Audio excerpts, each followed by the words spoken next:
This video contains subject matter that may be offensive and disturbing to some people. If you are the type to require a warning throughout a video or show, let this message serve as your warning. This channel discusses the harsh reality of true crime. If this warning is not sufficient for you, consider a different genre and unsubscribe from my channel immediately.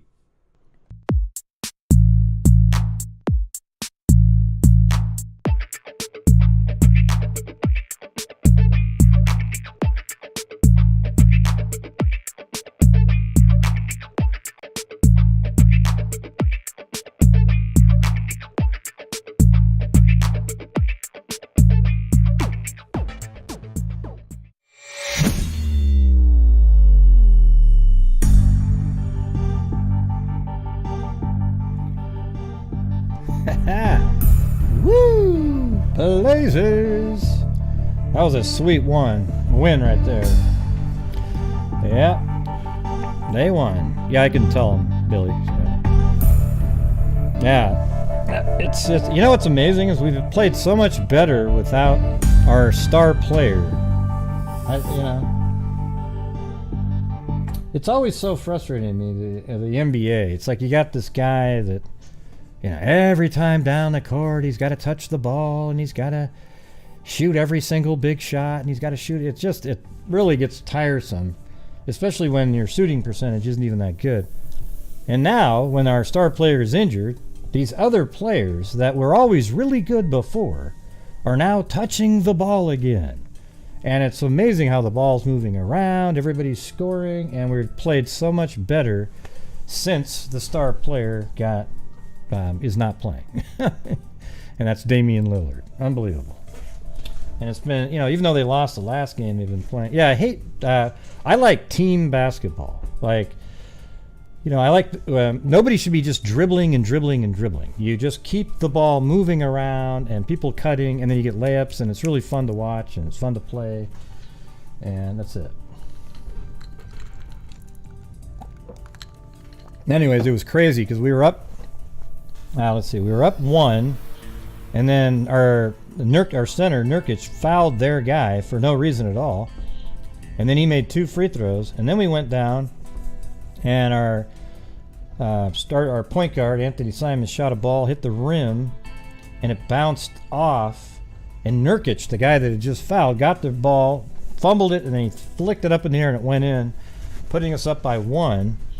Then they came down, and actually, I think that put us up by 1. Then, let's see. Then they came down, missed. They fouled Nurkic. He made both free. Well, that's not how it went. Anyways, I can't remember exactly how it went right at the end because it was absolutely crazy. So, anyways, that was awesome. Yeah, I can't stand one-on-one ISO basketball. Nothing worse. God, it's just. Ugh.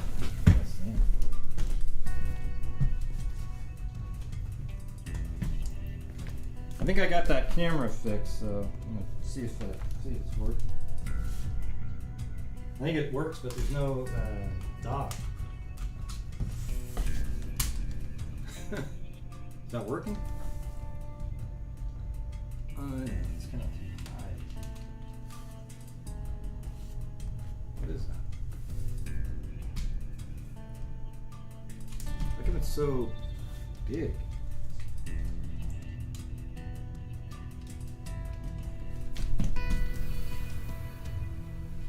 I don't know what's going on with the camera. Oh, you got it. I don't know what's going on with the camera. It's like taking up the whole screen. Let me try it. Let me fix something. Maybe it's got. Ah, that's it. Okay.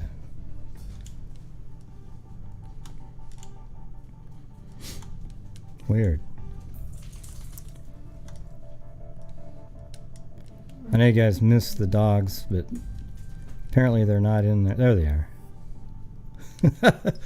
There you go. You can see Blue and Chloe again, everybody. And thanks for the pre-show super chats. Very cool. They're going to come in handy. I actually heard today from the remember I was telling you I was talking to a police department down in Southern Oregon, and I'm going to go down and meet them in the next couple weeks regarding funding of cases. So there you go. See what when I say we actually make a difference, that is what I'm talking about. So hopefully that'll, and then I talked to Colleen, and she might actually, maybe get on the phone at the same time when I'm down there. That'd be pretty amazing, right? Yeah. Oh, and I forgot to tell you, it was yesterday I talked to Greg. Let's see, let me tell you what remember the Deanne Warner case? I talked to Greg Hardy. He was the guy he was on the phone on a call. I talked to him for about an hour. I mean, he's just an awesome guy. Just talking to him about everything, I couldn't agree with him more on so many different things. And they're definitely working on some things, so he might come on again in the next, I don't know, maybe week or so, and we're going to go over the locations on a map of various things that he's interested in having people look at. But anyways, he's liked the way we've done our show.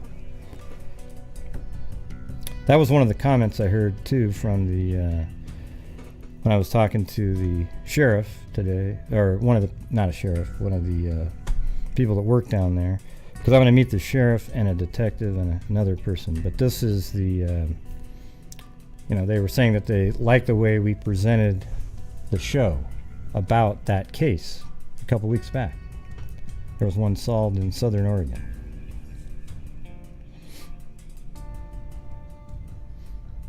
Well, yeah, you can only do it if there's good DNA. Well, I mean, the thing with Colleen and them, they can work with really highly degraded DNA. So that's why I always tell people that they're the best.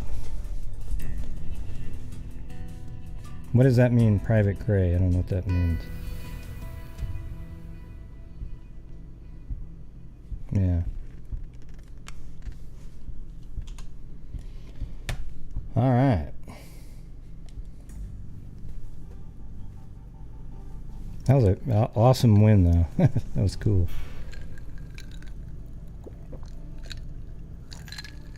Look at that. It's Sassmere. Love you, Sassmere. Hey, Tamara. Thank you. Right after you said that, they took off. I wonder what happened there. Love, kissing face, the pups, smiley face. Yeah. Thought I saw that scientific skeptic just popped in. Hey, how's it going? I think it popped by when I was trying to get the show started.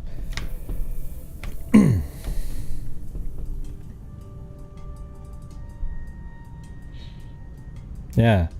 So after the show, remember there was a link that we were looking at the end of the show that Zozo found.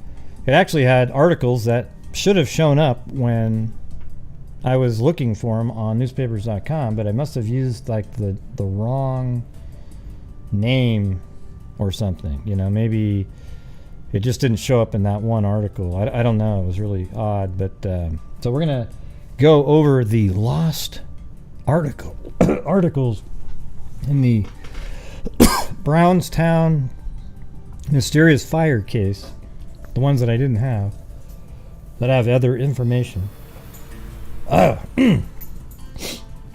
Man, this stupid heater here just puts out allergies. It's crazy.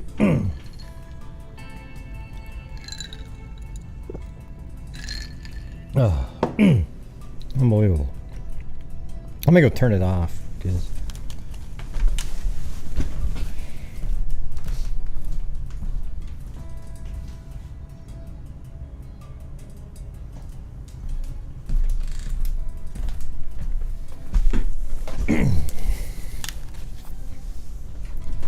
wow. And it's not even open, the yeah. actually is. Oh, I thought the thing was shut. Thank you. All right, you guys ready? Well, first thing we're going to do is I'll also do the update. I did a short video today, and that was on Brian Laundrie. And I'll just tell you the update is the FBI has closed their investigation. And, you know, I'm sure they've looked into trying to find various other angles and whatnot and couldn't find anything. But they've also had the whole time after they found the skull, they found the notebook. And in the notebook, there's statements made that apparently admit to the killing of Gabby Petito by Brian Laundrie. Now, if you're a conspiracy nut job, like there were in the comment sections of the video, there's people out there that think, I still don't think he's dead. The parents are acting. Okay, well, listen. You're an idiot, all right? And that's not a it's not an insult. You're technically an idiot. Like, actually, like on a scale of brain power, you're an idiot. All right, it's technical. All right, so if you're anybody out there at all that's a little bit, well, one person even typed in, how can you trust what the FBI is saying? Okay, listen, I know that there's some crazy people out there, but sometimes just try to believe in something, you know?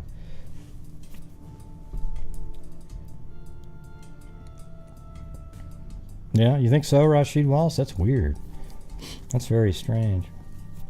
Here's I will make a vaccine comment, all right, because Rashid dipshit brought that up. See, what I would say is that at first, everyone, had they taken the vaccine, because the vaccine actually kept you from catching the coronavirus, okay? It actually kept you from catching it. Had every single person quickly went out and got the vaccine, it may have squashed, and we could do it around the world, obviously, because, like the Delta variant and the Omicron came from somewhere else, right? So if everybody had taken the vaccine and it was available for everybody on the planet, it might have squashed the coronavirus at the very beginning. But that's not what happened. Now there's an Omicron variant that even if you're vaccinated, you can easily catch it. I don't even think, based on the numbers, that the vaccine prevents you from catching it.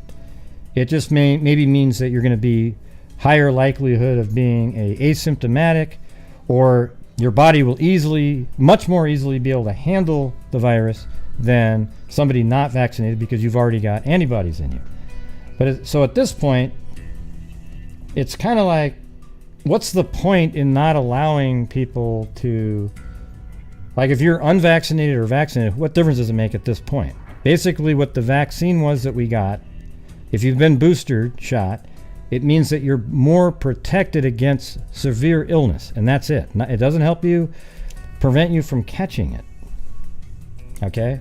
That's the thing. So it's, at this point, it's kind of down to a choice that people make where you don't want to have the protection, and when you catch it, whatever happens, happens. Before, it was that and it's also overwhelming hospitals and so forth. That's what I was trying to get to, Stephanie. You just kind of interrupted what I was saying. So the thing is if you're vaccinated, it keeps more people from needing hospital beds, and that's what's being overwhelmed, and other people that have regular ailments can't go into the hospital. Right. So, you know what? You guys want to know what the actual answer is? What they should have done at the beginning? They should have sent everybody in the United States 5 or 6 N95 masks apiece, told people how to safely sort of clean them so you can use them longer, and for a month, every single time that you're out in the public, you wear your N95 mask and you wash your hands every time you touch anything or go into the house, and it just would have been gone. nobody would have caught it. The N95 mask makes it so that you don't catch it. And then when you're out and, when you go to the grocery store, maybe you wear some glasses or something like that. And that's kind of the answer to the whole thing at the beginning. And then you could work on vaccines and all these kind of things. But remember at the beginning, don't wear the mask, don't wear the mask. That's what they were telling people. It was really crazy. No, it's not the church of that. You're just a crazy person. Get the hell out of here. It's a con. Oh, Jesus. No, it just mutated so quickly that Omicron is so different than the other one. How come there's so many really dumb people out there?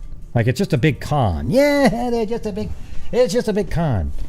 No, it actually, the prevailing information is that the virus escaped from a lab in Wuhan when they were doing, what's the name of that? Gain of function research. They were trying to test it, and then it wasn't supposed to escape, and then it escaped on one of their technicians, and they're blaming it on the market. Okay, that's what most people believe now, although when there was a different president in office, it was a conspiracy theory. It was weird and crazy. Yeah. She's chewing on a stuffed little tiny duck. Yeah, it's really tough, Zozo. It's a tough time out there. A lot of really dumb people.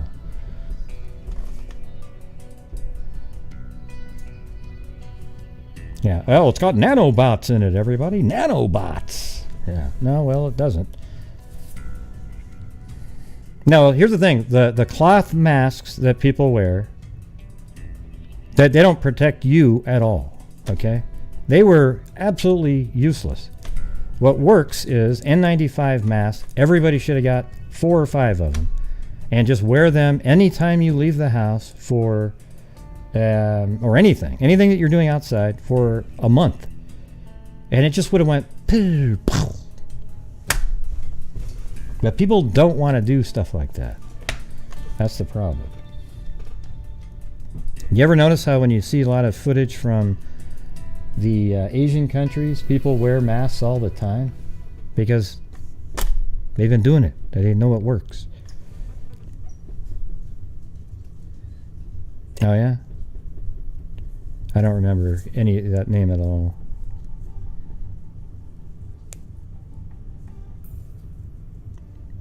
Huh? I don't know what that means. Oh yeah, you sent that first one in there. Thank you. View and do what they did, proving it's hard. I don't know what that means, Richard. Yeah, well, you can also get them for free. I made a community post, everybody. If you go read the damn community post, you'll see that you can get a test kit sent to you for absolutely free. You don't have to buy them anywhere.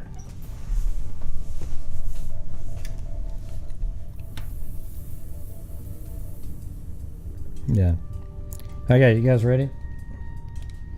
So I'm going to get off of that topic. I hope it didn't offend anybody that I said. I just explained to you what's going on right now.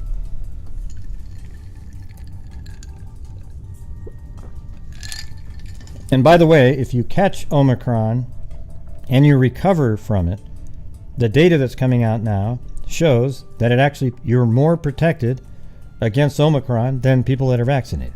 Okay? All right, excellent. But who the hell wants to catch it? Everybody might be catching this damn thing. It's just spreading so fast. Just do everything you can to mitigate the effects. How about that? Yeah, did you order those ones on there? You can get like, what was it, 4 kits or something?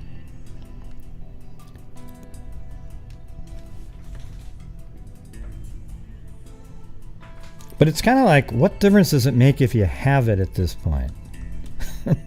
See, that's the part that I'm trying to... What good is the testing doing now? I guess that's where it's a little strange. It's like, I guess you test yourself to do what? To quarantine yourself, even though all the other people in your I mean, it's just spreading so fast right now. I guess if you knew that you had it, you could keep yourself away from helping spread it quicker. It's really strange, the whole thing right now. It's just moving so fast. Hey, thanks. Living it. Yeah, we're going to do some more on Brownstown here in a minute. But anyways, in the Gabby Petito case, the FBI determined that Brian Laundrie was the only suspect. He put a note in his notebook that they found with him that he's responsible for her death. My opinion of the case is they probably both really cared about each other. It was just a really volatile, crappy relationship. He snapped, and he killed her, and he didn't know what the hell he was doing. It wasn't a planned thing like some people want to believe. It wasn't planned. And that's why he was doing some erratic stuff where he was hitchhiking, doing some crazy, walking around, and he was just hitchhiking. And he goes, oh, wait, I got to get back to the car. Then he gets back to the car, and then he puts her body somewhere, or we don't really know how that all played out right there. And I think he actually felt really guilty. I think, there's the people out there, if you kill somebody in rage that he must have felt at the time, you're going to feel crappy about it, right? And I think he just drove home. He got home and he wanted to, say goodbye to people. He might not even have told his parents that he did anything. They maybe have found out after the 12th when they came to get the van. He might have told his parents that, oh yeah, she's just over in California with her friend. Remember there was that other friend she was going to go visit? So we don't know what they knew or anything like that. And on the 12th, they actually reported their own son missing because now they think there's more to it, because they knew that a gun was missing. There's a vehicle parked at the reserve, and he just probably on this channel we said that he went into the woods, he had the gun, and he shot himself. Yeah, well, she wasn't the greatest person in the world either, Zozo. Let's be honest, okay? All right. So the thing is he's a monster because he killed her, right? And they were getting along at times. Obviously, he was a controlling type person, but it seemed like she was it was the worst possible relationship that you could ever have. Her personality was very immature. It's felt like, and just. I don't know. It's just... See, the problem is you can't have a rational conversation when people are one-sided with their brains. So you try to bring up any other angle, and they do... It's the whole, oh, did you hear what Grant said? Oh, good. The relationship was a toxic mess. It sucked. You could tell. Okay? And so something happened where he snapped. I think he felt guilty about himself. At the time, he probably was just hanging in there, and then finally... when it was determined that he had the van and she's missing, they came to get the van. The jig was up. He took a gun, went to the park. That's why the FBI, as I was saying over and over and over again, that the FBI went to the reserve and over and over and over again because they knew he was there. Yeah, that makes him better. Yeah. No, that's totally wrong what you just typed in there, Zozo. Yeah. So let me ask you this. If you had a relationship where, let's just say, just hypothetically, you had a relationship where there was a girl that would spit in the guy's face, slap him around, punch him, and then maybe he would take it, and maybe he would push back or whatever, and then one day he snapped, does it mean that she was awesome too? Does it mean that? Yeah. Does it mean that she was awesome too? Yeah, because I don't know what exactly the relationship was like, but it seemed like there was moments in there where she wasn't the greatest person to be around also. That doesn't give him an excuse, but you got to talk about those things when you're trying to figure out what was the dynamic. Like if they were just lovey-dovey every single day, and then one day he snapped, that would be absolutely crazy. That'd be nuts that he went crazy out of nowhere. That would put him in a whole different ballpark. But you could see that this wasn't really the greatest relationship. Even in some of the videos, you could just tell that wasn't really, it was just bogus, right? So I think he felt guilty. He got the gun and he shot himself. Now people go, oh, what a coward. I don't know. I think it takes some guts to actually shoot yourself in the head. He probably just didn't want to believe in, he just didn't want to be alive anymore because he killed a person that he cared about.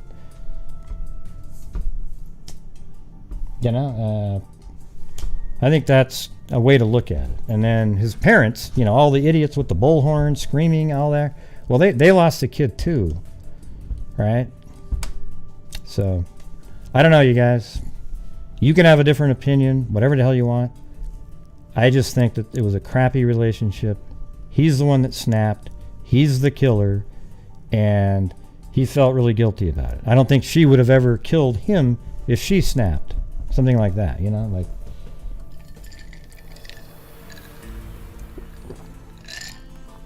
Yeah, it ruined his whole life, it ruined her life and it ruined his life forever, no matter what. And he just didn't want to live that life, right? So he shot himself. So all I'm saying is that he was the killer. He's the one that did it. I think he felt really guilty and he killed himself. And, he's a monster for killing her.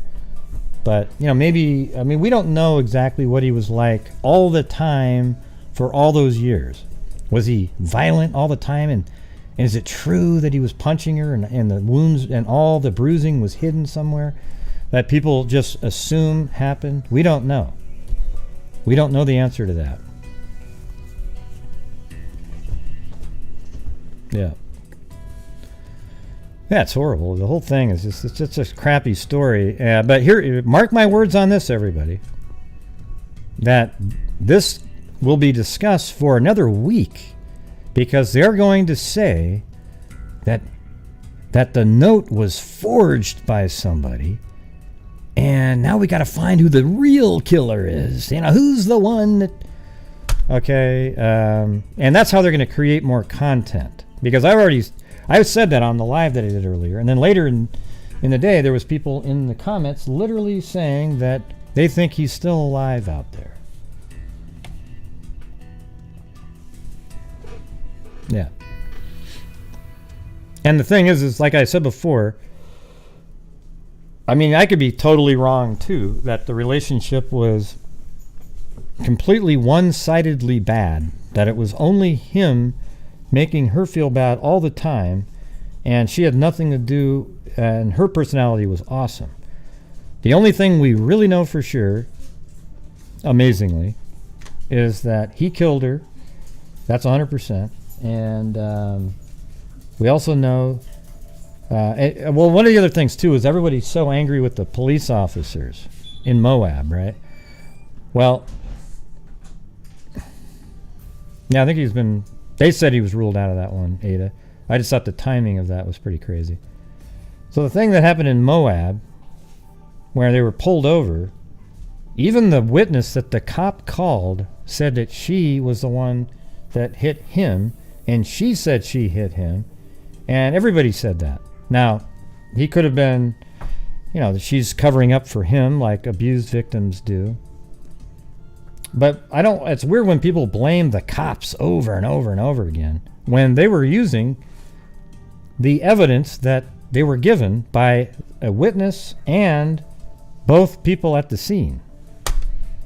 So what do you do at that point?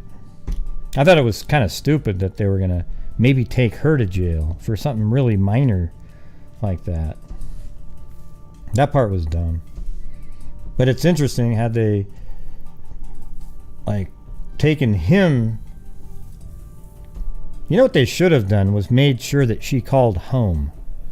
That's what she should have done. Right then, called home, and then maybe her parents would have said, hey, why don't you come home right immediately?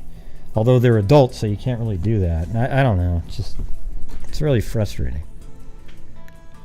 Yeah.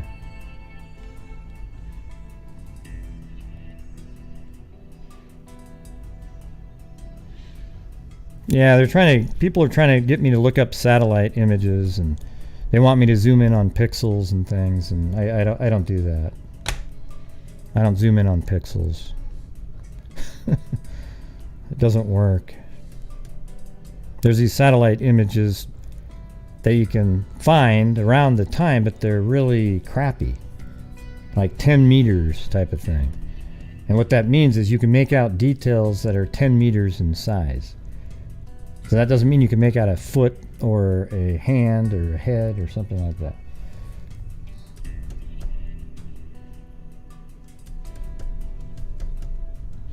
Yeah, well, I agree that he's a pile of shit, you know, that he did that. It's plain and simple.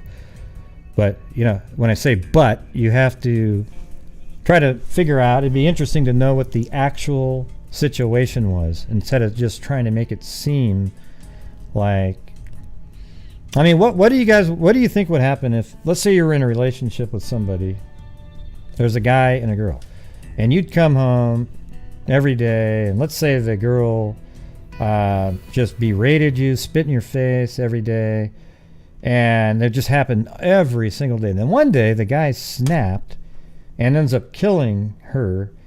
Does it? It makes him a shitty killer, but isn't there some, like, wow, you know, look at the way she treated him over and over again. No wonder he felt that angry. You know, does anybody ever think like that? I'm not saying that's the situation here, but is that something that matters at all? Does it matter whatsoever? You know, you see that a lot too when you have an abused woman and then she snaps and kills the guy, right? You get what I'm saying? See, why doesn't it matter, One Sly Angel? Why doesn't that matter? Because it helps tell the story of the why something happened. Yeah, it doesn't matter, you guys. Okay, but how come there's women who, after being abused for so long, they shoot and kill a guy, and they're not called a pile of shit? I don't think them a pile of shit. I think it's like finally they stood their ground and they took the guy out. Yeah, you're right. There's no excuse. See, that's One Sly Angel. See, that means you didn't listen to what I said at all, right? You didn't listen to it. I want you to explain how. I mean, it matters in the why, too, okay? So you've got to look at it and go, wow, so that's a situation. Oh, man, really volatile. And it's still, there's no excuse for it, but it does matter, okay? It does matter.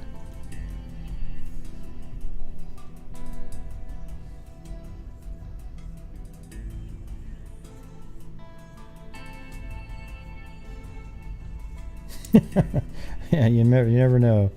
I hate chocolate. You never know. It does matter. It is amazing how looks make a difference. I always say, I've said that in other instances. Like, for example, in the Justin Ross Harris case. If Justin Ross Harris looked like, shit, I don't even know what the hell that guy's name is. Some male model, you might believe that he didn't intentionally leave Harris in the car, right? You might have believed that a little bit more. Well, I wasn't thinking of Tom Cruise. It was, who's the guy that was in... Shit, I can't even name the movies. You know, the one, Brad Pitt. Okay. He's the one that everybody always talks about. Oh, yeah? Oh. What?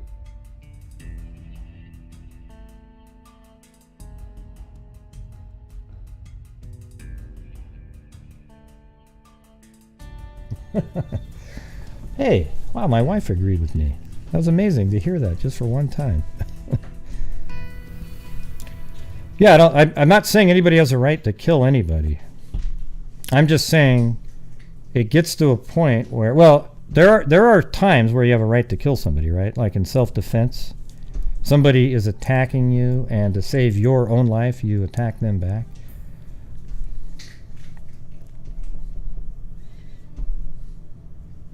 Yeah. So I agree with One Sly Angel that you can't really I mean, there's no excuse. Well, I mean, when you say there's no excuse for killing anyone, well, the thing is that sometimes there's justifiable killing, right? I mean, isn't that what the whole point of self-defense is? Now, in this case, it's not self-defense at all. There isn't any.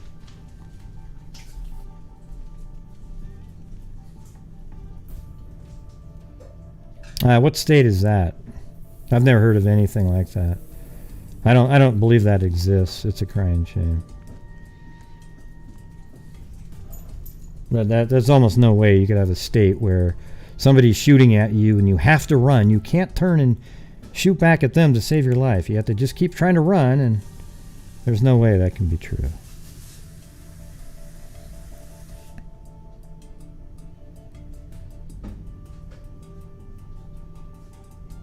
What are you talking about, Patty?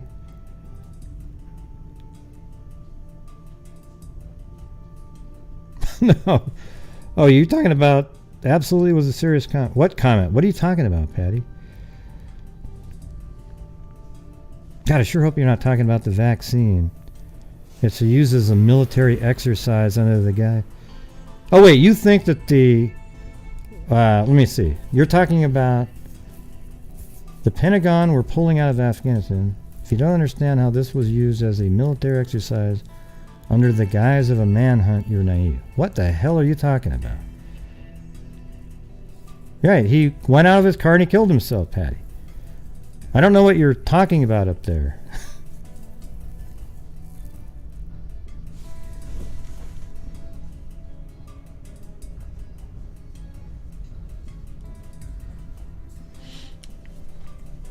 Yeah, but what were his actions after the murder, Sarita? I think they do say a lot.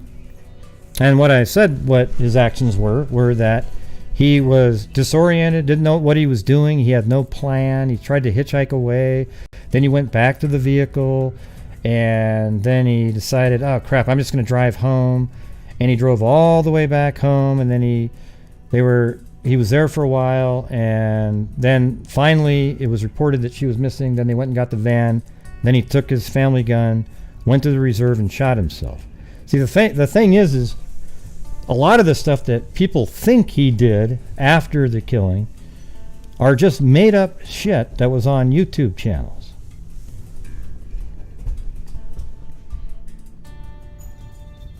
Yeah, I think that...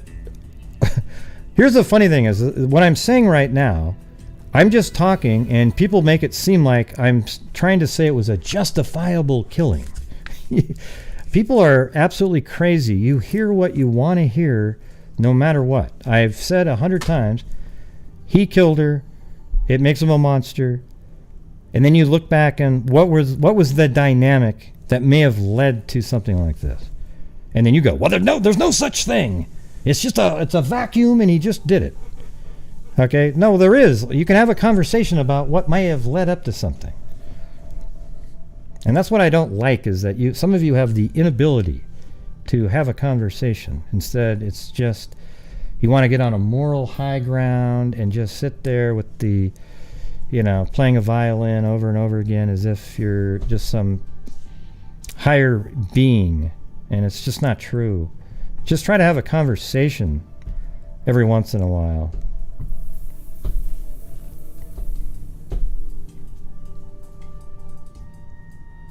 I don't know. Duty to retreat. Well, what about like if you try to retreat? Well, I think in that law, doesn't it say you have to try to retreat, but at some point you can defend yourself? I mean, if you're like trapped, I mean, it's ridiculous.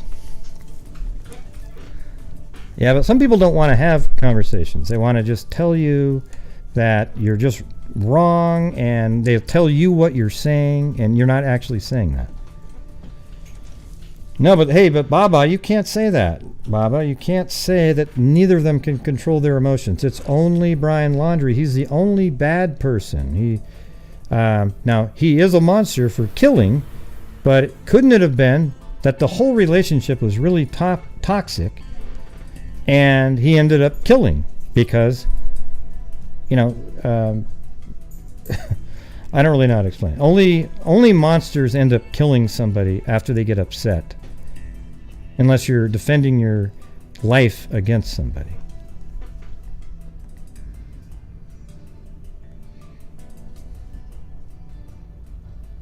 I don't know why these conversations are so difficult for people. You know, it's really weird.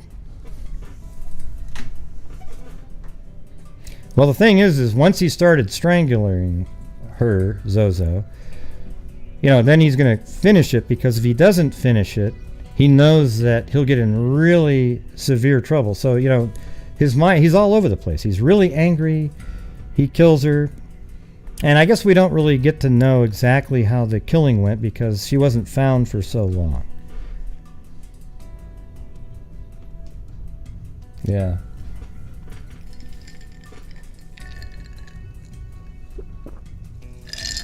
I'd like to see what he wrote in that journal. I bet some of you wouldn't believe what he wrote if it had any, if it really just kind of described what happened and it had any other element in there. You wouldn't believe what it said. Like if it said, well, we got in this big fight and then she slapped me and shoved me, and then I did, you probably wouldn't believe it. Now, and it still wouldn't give him a right to kill anybody. That's the thing. Yep, he could have left. Yep. Yep, nobody said he couldn't have left.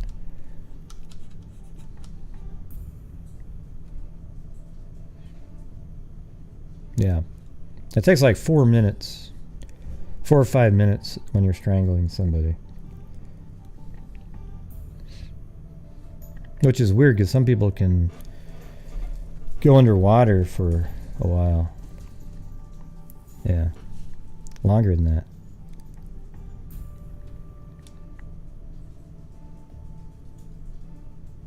No, it's not 3 minutes. It's more than that.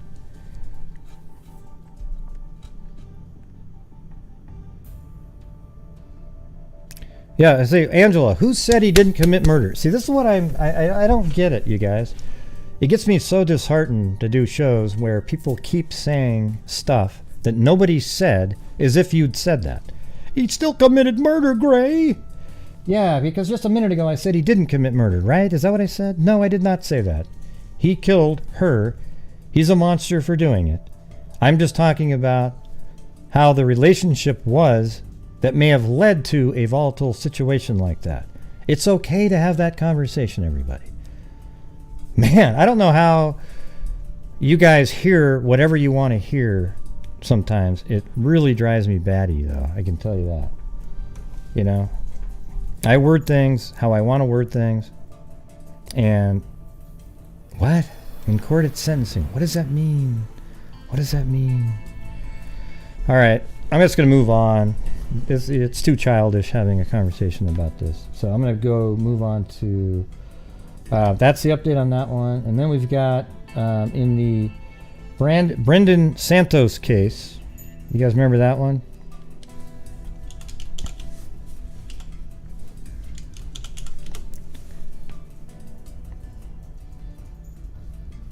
Right. Yeah. We already went through all that. We went through it. I've heard the discussions of domestic violence. We've done a whole show on it. I understand that you guys see things as well, and I have to defer to what you're saying, but I'm just saying, is it possible that there was other elements going on, that it was a really volatile relationship, and then it just spiraled out of control one day, and he killed her, and he's a murderer, but he felt guilty about it. I think everything indicates that he felt guilty about it. He was out of control, hitchhiking around, didn't even know what he was doing. Gets back to the van, drives all the way home, and then he took a gun from the family, and he went to the reserve, and he shot himself. It's very obvious.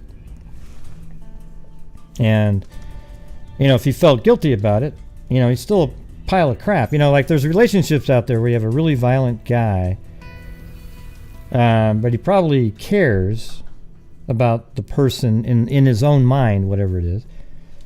But, you know, I don't know. I think there's different types, right? The psychos out there that have no feelings whatsoever. What is what, Brittany? I don't know what you're talking about.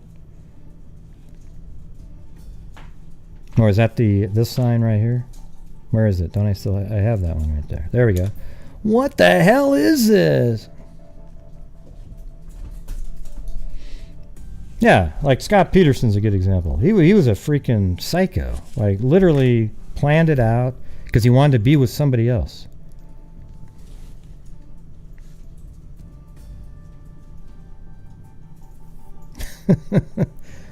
Hey, there you go, Sarita. Should we get that music out? Say I'm a hey warrior. There we go. And look at that. I'm down 11 subs. Keep on leaving. Okay, listen. If what I just said was that offensive to you, please unsubscribe immediately. Thank you very much. I think it's ludicrous that you can't have a conversation with somebody. So keep on going. Keep ticking down, everybody. Let's keep on going. Come on. I guess not. Yeah. It sounds like he's a psycho, Suzanne.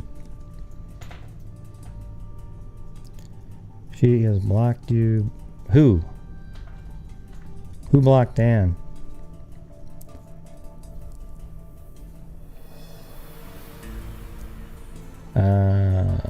Who has you blocked there, Dan? Yeah, they do that all the time. It's called cancel culture. You know, the wackos that can't have a conversation and they just get so upset if you don't agree with every single exact same thing they do.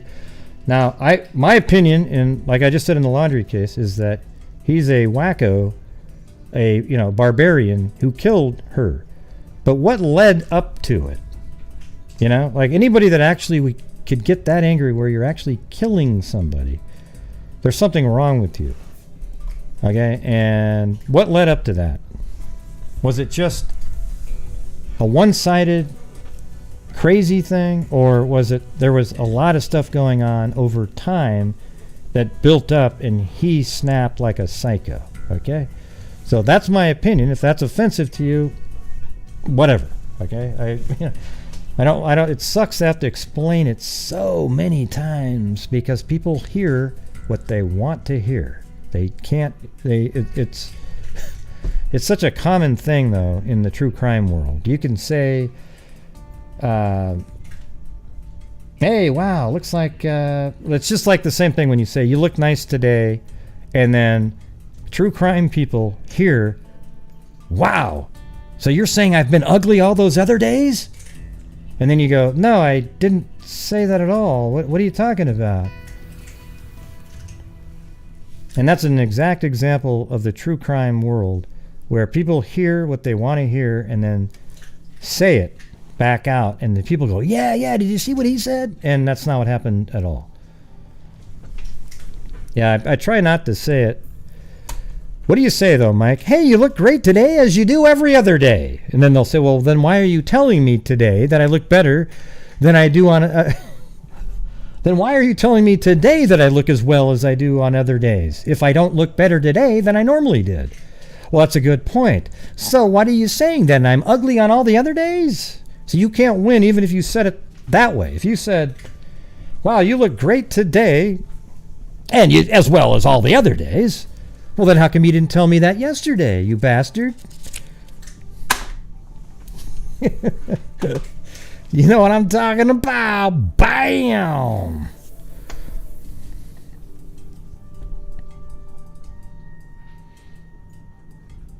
Now, you can just block anybody, Suzanne. You just click on their name and you say block the person. The 3 dots over there, you click on it and boom, you hit the... Yeah, people just hear what they want to hear, you know? And especially, like, for example, a lot of the people in this crowd right here, if you were covering the Jodi Arias case, they would have hated me because I actually, I thought she was guilty, but there was some things that the prosecution did that were very unethical. And I would point those things out, and you know what people would say? You must be working for the defense.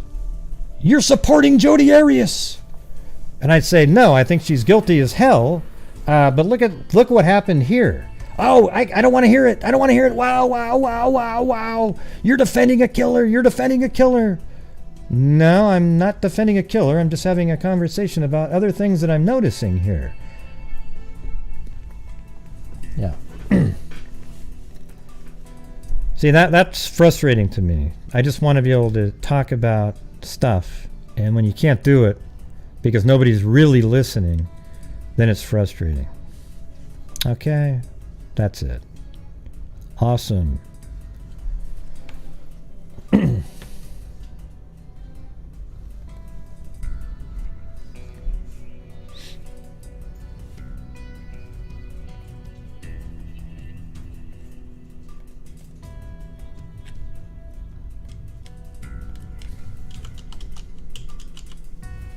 Oh, there it is.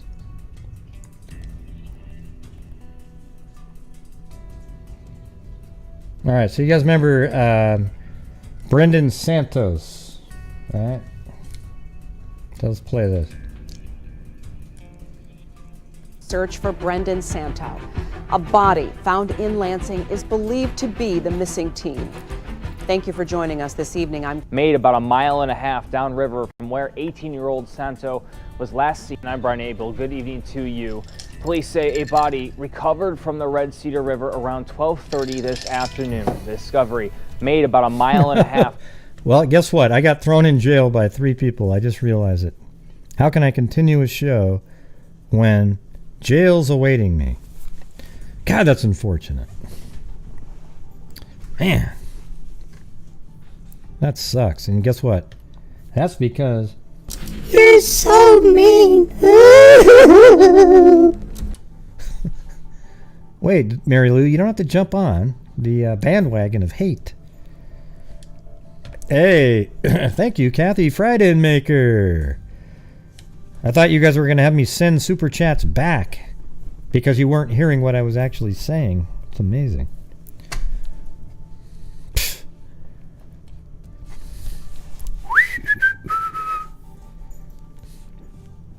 I just looked up there and noticed that I was... See, unlike a particular YouTuber out there, when I'm sent to jail, I go there. You get what I'm saying?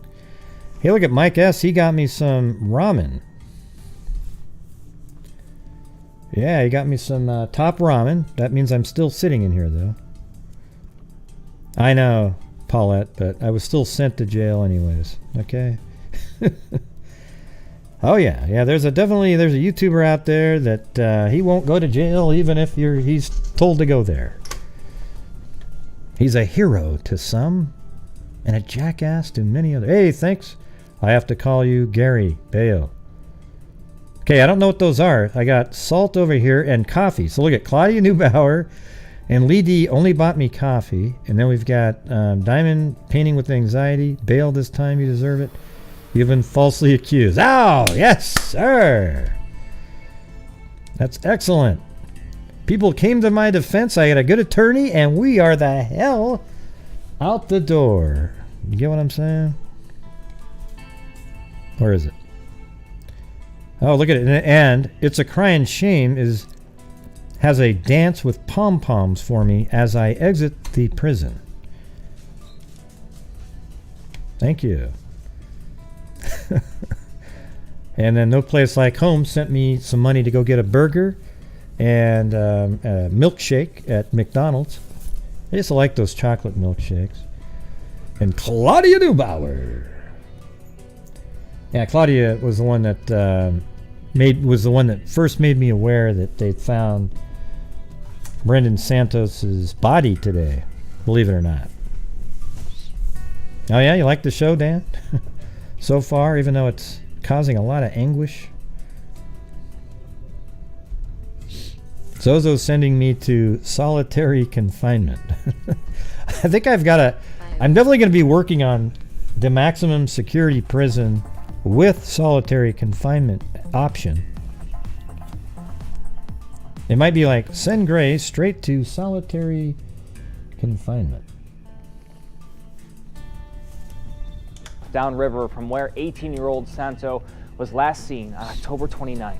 Chopper 7 was above the scene today. We're told a number of law enforcement agencies and resources have been involved in this investigation. See, I think I know where that is on the map.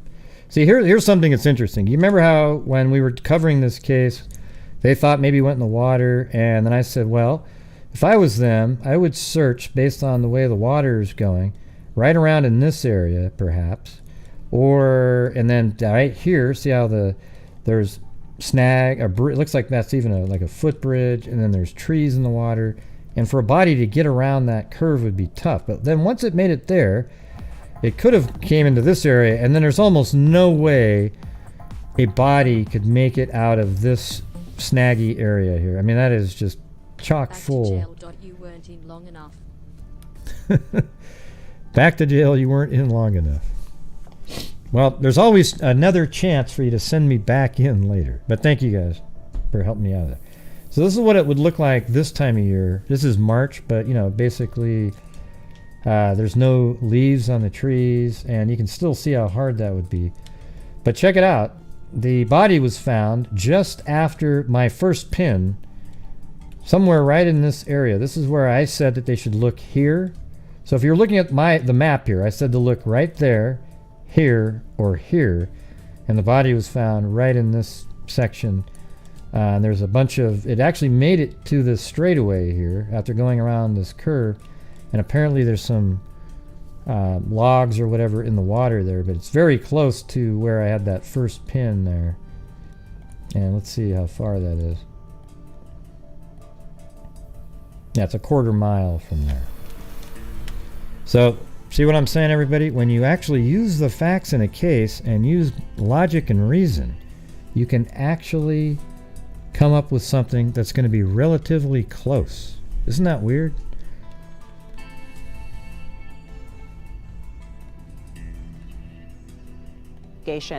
That has lasted for more than 80 days. 7 Action News reporter Brett Cass live tonight in Lansing Forest. Brett, you've been covering this case from the very beginning. In 80 days. All right, let's see where that is. So I think that's that parking lot right here.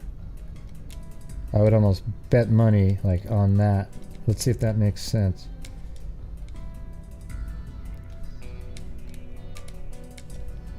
Let me go to the, well, it doesn't. Let's see if we can find one that's a little bit clearer right there.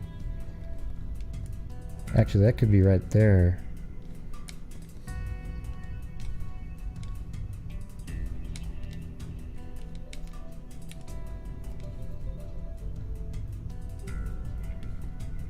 Yeah, I think that's right here, actually. They're parked, that little triangle right there with the stripes on it. Thanks, Janet Lewis is right there. And then you've got the parking. Let's see, does that make sense that there's some trucks parked right there? I don't know, is there anything else that looks like that? So it can't be in this one. It's in this one. And maybe they came down right in this area to, you know, it seems like they would have parked right in here. But I think that's the spot. Let's see, does it make sense that there's a, yes, there we go. See right there? That's right here. And there's a pole there, and then those trucks right there parked right in this one, and then that one. So that's where that is. 7 Action News reporter Brett Cass live tonight in Lansing Forest. The police found the body. You've been covering this case from the very beginning. It truly captured the entire community. Yeah, that's right, Brian. I mean, shortly after Brendan went missing, they launched a Facebook group called Bring Brendan Home. And as of today, that group had over 45,000 members who posted daily about this. Wait, what is Angela? Hold on, is Angela jail? Yeah, I think you guys, she is in Patreon.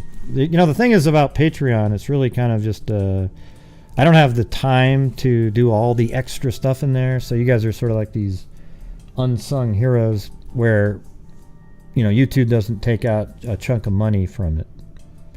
So it's just kind of supporting the channel, and I appreciate it. I don't know, I wish I had more time, but as you can see, I spent a lot of time just getting the show together and doing other stuff. Like, I mean, It's not every single day, but a lot of times I'm actually calling people out there to try to get more information. Search, and of course, this isn't the news that many had hoped for, but many are also thankful to have some closure.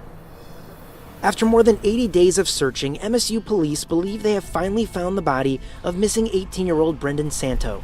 Since he was reported missing on October 30th, police and volunteers from all over the state have searched the area with dive teams focused on the Red Cedar River. We have been committed from the very beginning to resolving this case, and I'm glad that we could at least bring some resolution today to the family and Brendan's loved ones. The area of the river where the body was found is a 1.5 miles downstream from Santo's last known location, which was near the river on campus. Police say this spot where they searched today is known to have log jams. They even had to cut through some debris and brush to access the water. It was a very complex and dangerous point of the river to search, and it required a lot of resources to do that. We have a guy in the news here named Mark Nelson. You can look it up for Portland. He looked just like this guy. And he looked just like this 40 years ago. I mean, like 30 years ago, Mark Nelson started doing news in Portland, it seems like. And he still looks exactly like that. Like this guy here, you can tell he probably looks that age for 50 years. But look at in the water right here. The area of the river where the body was found. You can just tell, look how packed in that debris is. And that they probably finally made it down this far. I don't know what took them so long. They could have just looked at my map and started there. Is 1.5 miles downstream from Santo's last known location, look at this, right, which was near the river on campus. Police say this spot where they searched today is known to have log jams. They even had to cut through. See, look how crazy that is. They put this little thing to walk out there, and look at this. The water's frozen a little bit, and look at all of that. He was probably stuck in that and he couldn't make it through that. That's exactly what I was trying to find. Were places where after the body entered the water, would it get stuck in a log jam or with other debris? So that's why I pointed out those spots. But I couldn't see anything that looked like that right in that spot because of the trees. Some debris and brush to access the water. It was a very complex and dangerous point of the river to search, and it required a lot of resources to do that. MSU police say they will continue to investigate what led up to Santo's disappearance, but continue to say there is no evidence of foul play and no evidence he intended to harm himself. We are deeply saddened by this tragic loss, and our thoughts go out to the Santo family. Yeah, I mean, I wouldn't be, it's been so long he's been in the water, so it's going to be hard to find any good evidence of foul play, but it wouldn't shock me at all if the real reason he's in the water is because on the way home during Civil War game, if he happened to be wearing the wrong shirt, somebody just shoved him and he went into the water and he never came out. Because it seems so odd to just sort of fall into the water. Yeah, but it wouldn't shock me at all if somebody shoved him into the water. I don't know how you would prove that, though. And all those who knew Brendan. After the search, Brendan's family released a statement saying the body found was Brendan's.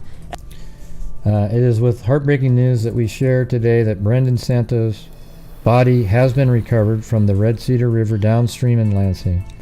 Please respect the privacy of our family and friends as we need space to process the loss of our dear Brendan. This is still an ongoing investigation as the PD and its partners determine more details into how it occurred. We will not be answering any questions on this page at this time. Thank you so much for all your support and kindness to bringing Brendan home. This is not the outcome we had hoped, but we do have closure now.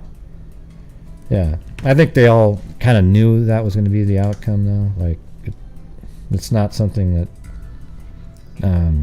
you know, when somebody's missing that long that shouldn't be missing, it's never a good outcome. I mean, I can't say never, but... Adding, quote, "This is not the outcome we had hoped, but we do have closure now. God bless, and sending healing energy to all." As you can see, even in the dark, you're up close. This is why they focused on this area. All the debris that is jammed up here, all the logs that are jammed up here, this is part of the area they focused on, and also why it was so dangerous for law enforcement to search this area. It required a number of crews to be out here today, including members from the Oakland County Sheriff's Department. I'm live in Lansing, Brett Cast, 7 Action News. and hopefully people can take at least a small amount of solace knowing that this search appears to be over. Brett, thank you. And we do want to mention that there are counseling services at both Michigan State University and Grand Valley State University for students and faculty grieving this tragic loss. Oh, I just finally got what Dan Carr was saying. Great show today, Gray. Or great show today, meaning, well, what about the other shows?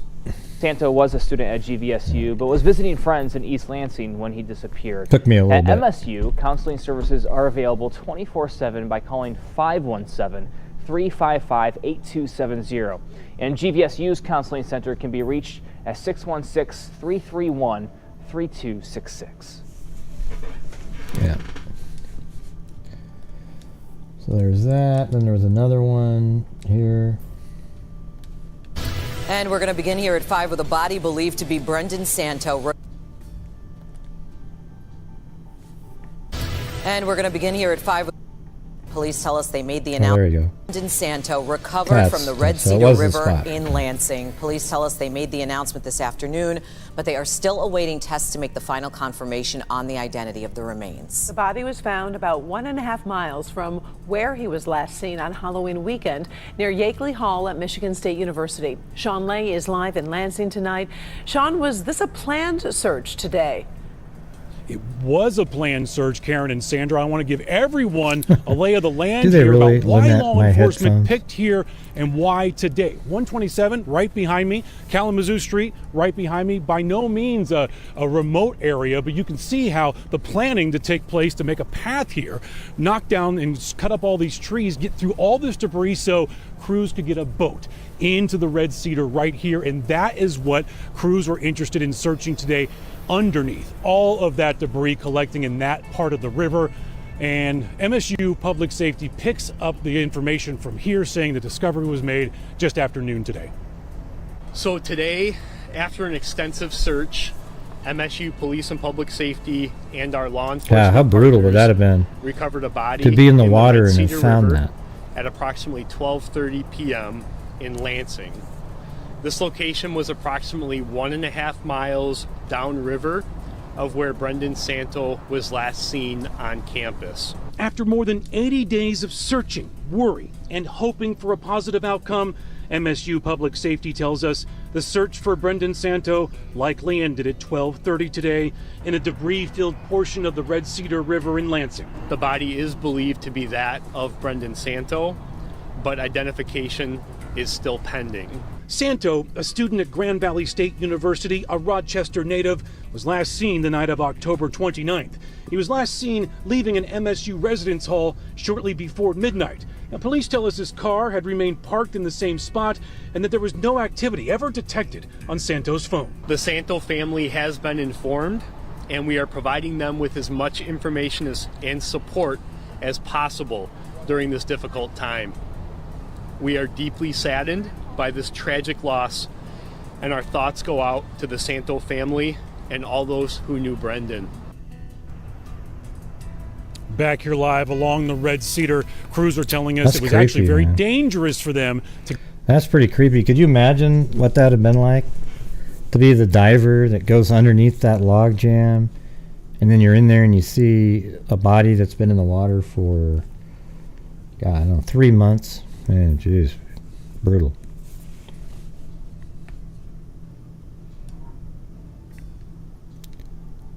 It's a crying shame.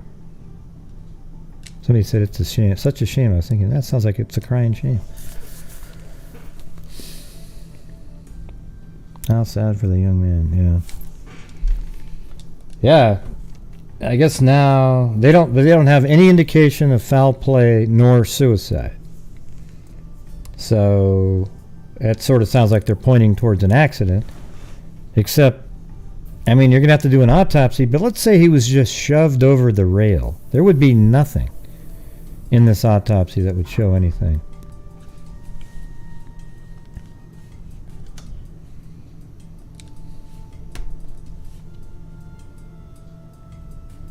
Hey, what happened to Google Earth?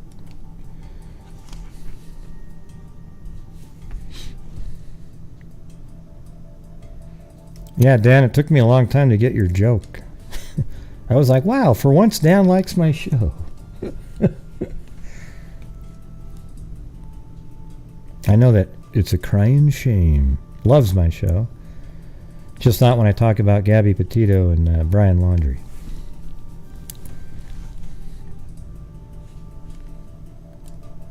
Yeah, they'll never have an answer to what actually happened. Unless, let's say it was in a fraternity. There was some, like 3 fraternity brothers. One shoved one in. If one of them leaves the fraternity and doesn't want to be a brother anymore, they might say something. If that's something that happened.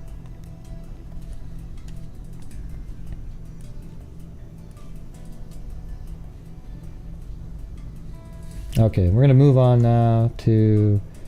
I guess I'm going to go back over part of last night's show. The Brownstown mystery fire, and there was a couple other articles in here that we need to read over. So you guys remember that one pretty well, right? Let's see. Stanley Ray I guess it's Robison, not Robeson, even though there's a Robeson home and Robeson County. I have to remember to say Robison with no N. I got chewed out for it in the comment section. And you know what's funny? You go, Gray, you didn't do your research. You didn't do... Right. What I do is I put together as much stuff as I can find, and we go over it together. Okay? Sometimes I'll take some time and get a house or so or something. But I like to go over it at the same time and work through it, because it'd be kind of boring to already know the entire story and then just go through it again. It's crazy. Yeah, that's right, it did. It took a long time, Dan, for it to meander over to the recesses of the huge Neanderthal brain that I've got, where the rest of you are able to quickly access all kinds of material. Hey, welcome, Kevin Roach. Doesn't sound that interesting. Never heard of it. Sensible crime. See, trials are always interesting to people who they've been watching and following a case. But if you haven't been, then they're not really that interesting most of the time.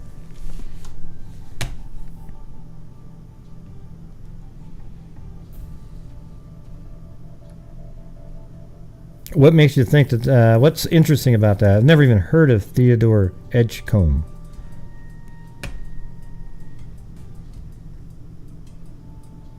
It's a crying shame. Yeah. Oh, I remember that one.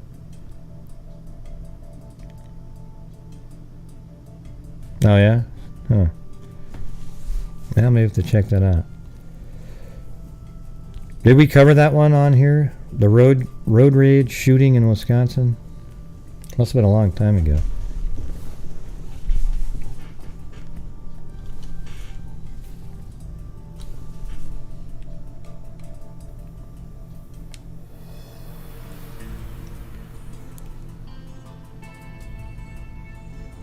Okay.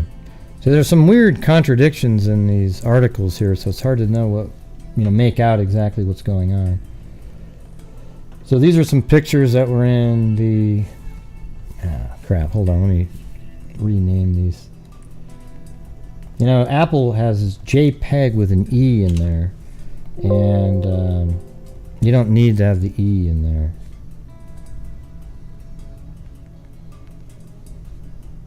Come on. It makes it so it doesn't open up the right programs on my side. So a lot of times people send me their merchandise pictures with an EG, and then it also rotates it around. It's really brutal. Not sure what's going on with those apples, but...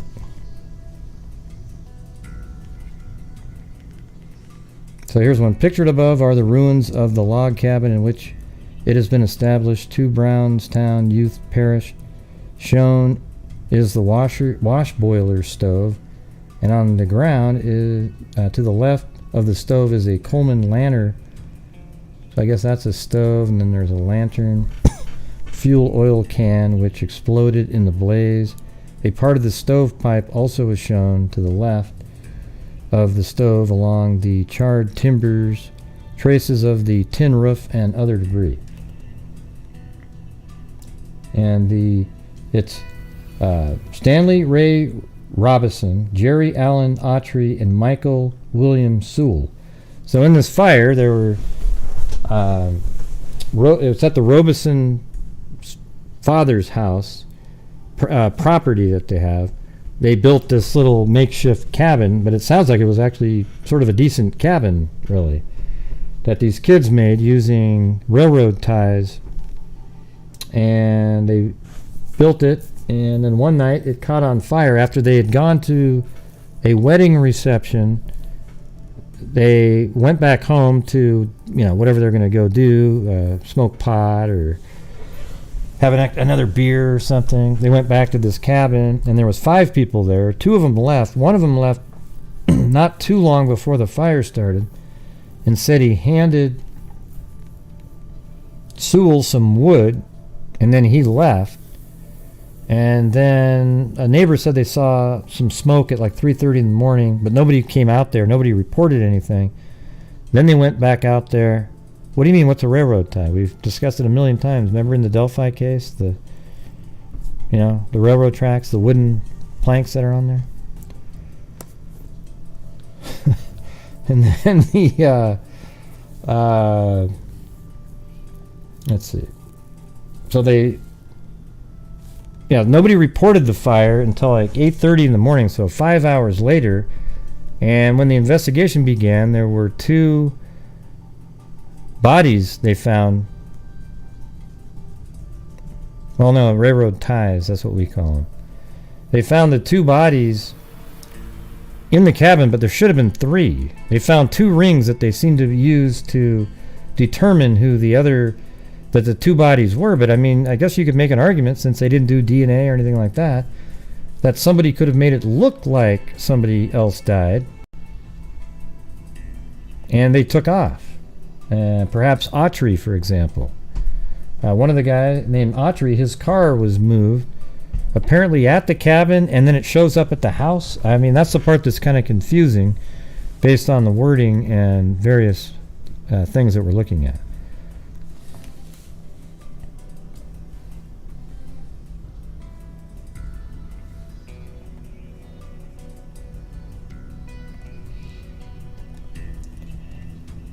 Okay, we got one more. There's another picture here too that was we hadn't seen. This was in the newspaper, but I couldn't find it, so I had to take it from that website.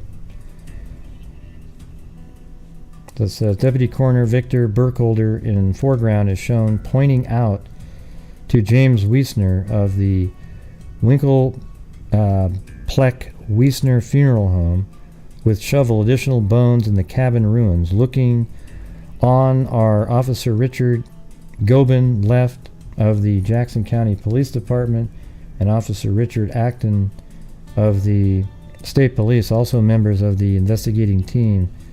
In the background is the car Jerry Autry drove to the cabin earlier Saturday evening. Oh, I just thought of this just now, and I won't remember if I don't tell you right now.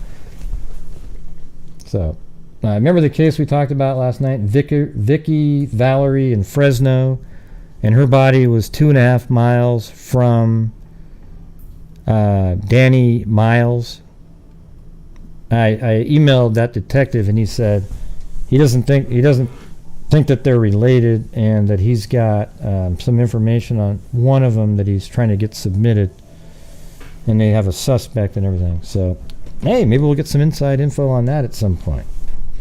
But it was pretty dang weird, you got to admit, that those cases were right next to each other.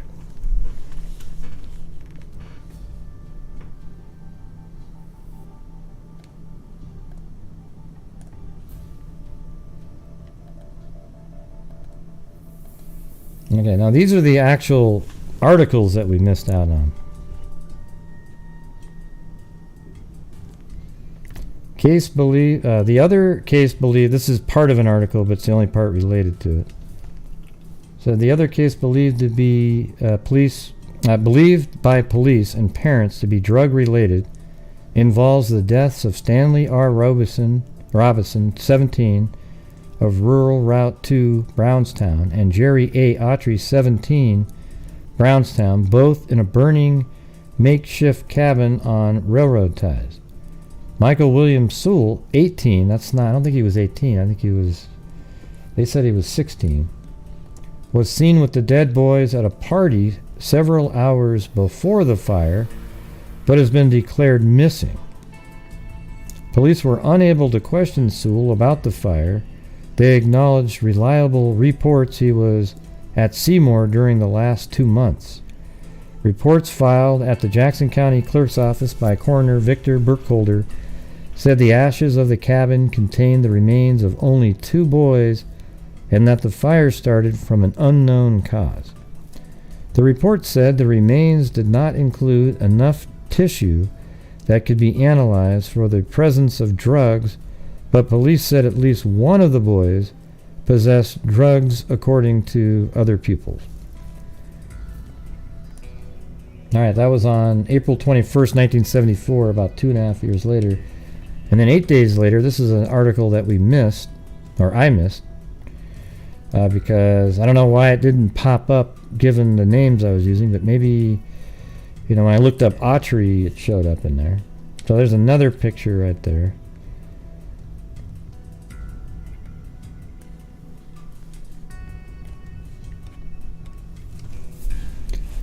So questions remain unanswered about the fire in the small cabin in Jackson County, December 18th.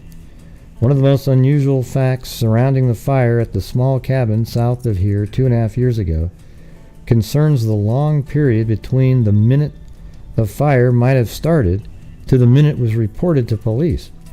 It was reported at 8:20 a.m. Saturday, December 18th, 1971, to the Jackson County Sheriff's Department by Mrs. John Hartley, a sister of Stanley Ray Robinson. State police were notified at 8:35. So let's see. Department by Mrs. John Hartley, a sister of Stanley. That's interesting. State police were notified at 8:35 a.m. But then at least one other police officer was at the scene. I think it said by then, right? Yeah, but by then, one officer was already there. 3 Brownstown youths, Jerry Allen Autry, 19, Robinson, 17, and Michael William Sewell, 16. See? 16 in that article. Were believed to be inside the cabin at the time of the fire. Funerals were held for Autry and Robinson on December 21st. Sewell was declared missing and has not been accounted for since the day of the fire. The fire was estimated to have started after 2:40 a.m. and before 3:30 a.m., about 5 hours before it was reported. At least 3 persons saw the fire between 3:30 a.m. and 4:30 a.m. Two, probably the first witnesses, saw the cabin blazing from a car as they were traveling south on Road 135. Yeah, so they're traveling south this direction, and apparently somebody wrote me that it was over in this area, west, not east, and I think we kind of figured that out later. I think the cabin's probably in there somewhere.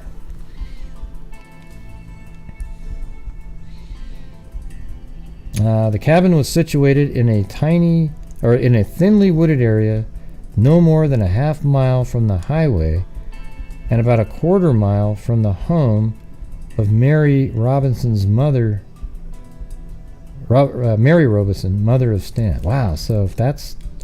Remember I found that house right there. So let's see what that said. Situated in a thinly wooded area, no more than a quarter mile from the highway.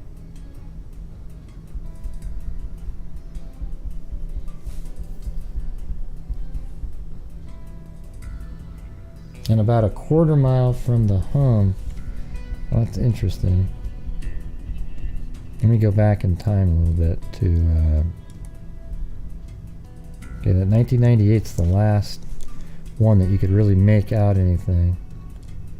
85, it looked like that, which is very similar to Although it's interesting, these little spots there, but everything else is the same. So they're saying a quarter mile from here. Let's. I think we might be able to do this if we go to here and then go a quarter mile out. That's 0.25. But then it's also. Oh man, now I gotta start over again. So it's gonna have to be like this, almost. And the whole thing is 0.51, so I almost nailed that perfectly. So it'd be in this area is where apparently the cabin is. They said it's only... The cabin was situated in a thinly wooded area no more than a half mile. So there we go. It's probably right up in there. There we go. Right up in there. That makes sense. So I think the cabin was probably right in here. And they're saying a half mile, so let's see if that looks like that. Maybe a half mile. 0.41. That's a half mile. Yeah, so I think it's in this strip of woods right here. That's what they're saying, like a thin area of woods. And there's it looks like maybe that's a pond in there. What happens if we go forward in time? Let me find one that's... Yeah, April's a good one. Okay, there's a pond. That makes sense. It's also close to that river they were talking about, which is right over here. So there we go. I think that we finally got at least something to help figure out where that property was. That's my next guess, is right there.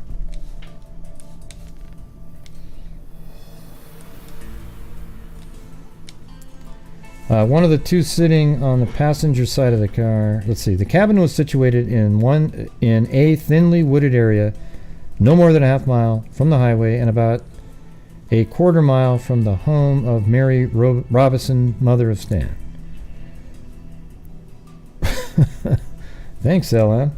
One of the, if you're broke and don't have any money, don't send in super chats. Okay, I'm just letting you know. I don't want you to suffer.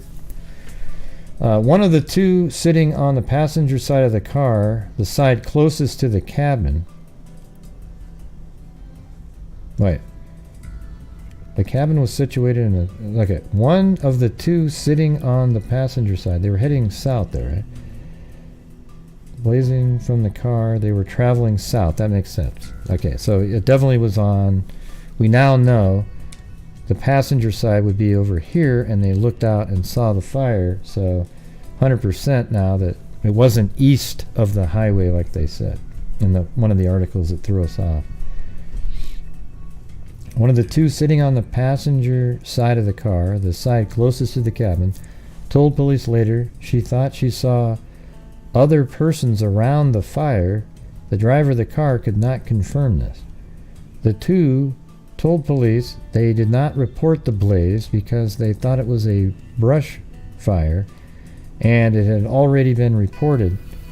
They recall remarking to each other that it looked like the fire was well in progress. A third witness at first reluctant, admitted to police later she had seen the fire in progress between 4 and 4:30. The woman did not report the fire because she thought she was seeing things. What? What do you mean seeing things? The witness had been drinking earlier. That doesn't matter. Thanks, Tawny Lee. The witness also told police she thought she saw what looked like a boy walking down the gravel road from the cabin to the highway while the fire was in progress. Okay.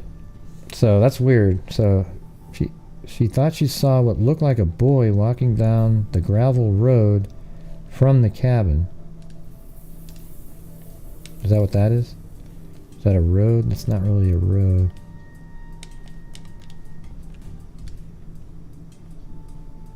I wonder if... Does that make any sense if it was over here?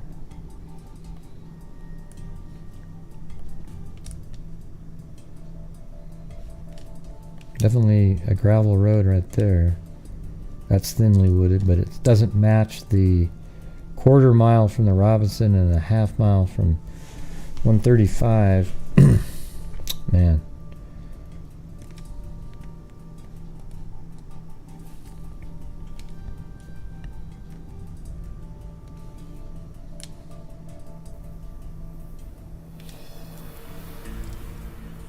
Okay, now we've got, this is what was in that other article, so this is new. That was somewhat new information right there that we hadn't heard yet. So there may be a kid walking down the gravel road at that time. And so at the bottom it said, this witness also told police she thought she saw what looked like a boy walking down the gravel road from the cabin to the highway while the fire was in progress. Articles found outside the cabin, as well as the location of the automobile driven by Autry, and other mysterious qualities to the fire. Autry and a girlfriend...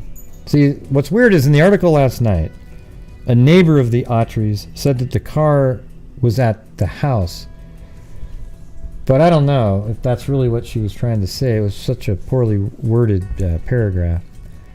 Autry and a girlfriend he had dated regularly for years rode together in Autry's Ford Thunderbird convertible earlier in the evening.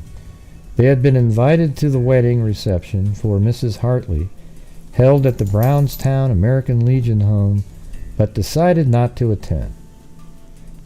So let's see. Autry and a girlfriend he had dated regularly for 4 years rode together in Autry's Ford Thunderbird convertible earlier in the evening. They had been invited to the wedding reception, so they never even went to that. They did stop at 2 other parties in town where they saw Mike Sewell and Stan Robinson. Autry and Robinson supposedly had several conversations that evening. Autry apparently took his girlfriend home at about midnight, then headed back in the direction of Brownstown. On his way, he stopped at the cabin. Sewell, Robinson, and 2 other youths were already there. Alright, so that would make 5. After Autry's arrival, the 5 got in Robinson's Ford Mustang and headed for the American Legion, where they hoped to pick up some refreshments. I don't know about that.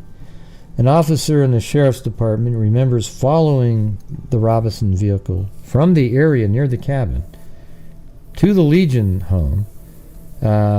He followed the car because of possible curfew violations, but instead watched the car stop at the Legion home and decided otherwise. The officer then went to the Jackson County Jail. The 5 youths apparently picked up the refreshments and headed back to the cabin.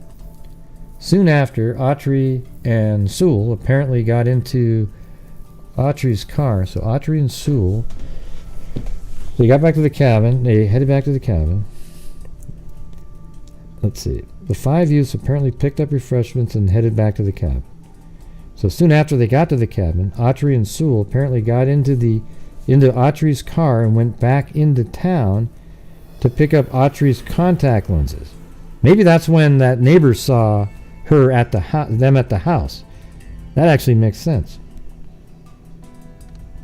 And the lady just has the time wrong. Remember? Let me go back.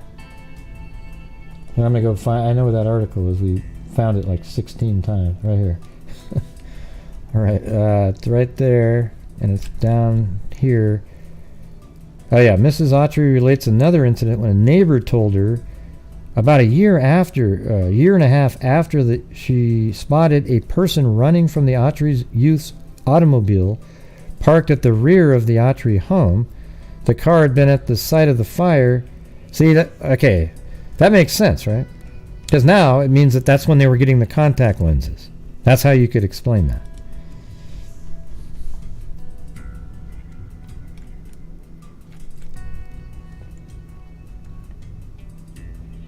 Okay, the 5 youths apparently picked up the refreshments. Does that make any sense to you guys?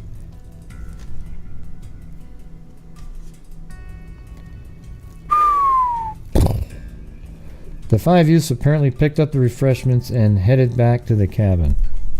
Man, it's like engaging with a sloth. The 5 youths apparently picked up the refreshments and headed back to the cabin. Soon after, Autry and Sewell apparently got into Autry's car and went back into town to pick up Autry's contact lens case at the home in Ewing. So that's why they saw him, a kid running around getting the... Lois Autry, Jerry Allen's mother, remembers Sewell coming in the house and getting the case. She speculated Autry was driving and simply let Sewell run into the house. There you go, the run. There you go. When Autry drove back to the cabin, he parked the car with the headlights facing the only door in the cabin on the south wall of the cabin. This was a common practice because the cabin had no outside lighting.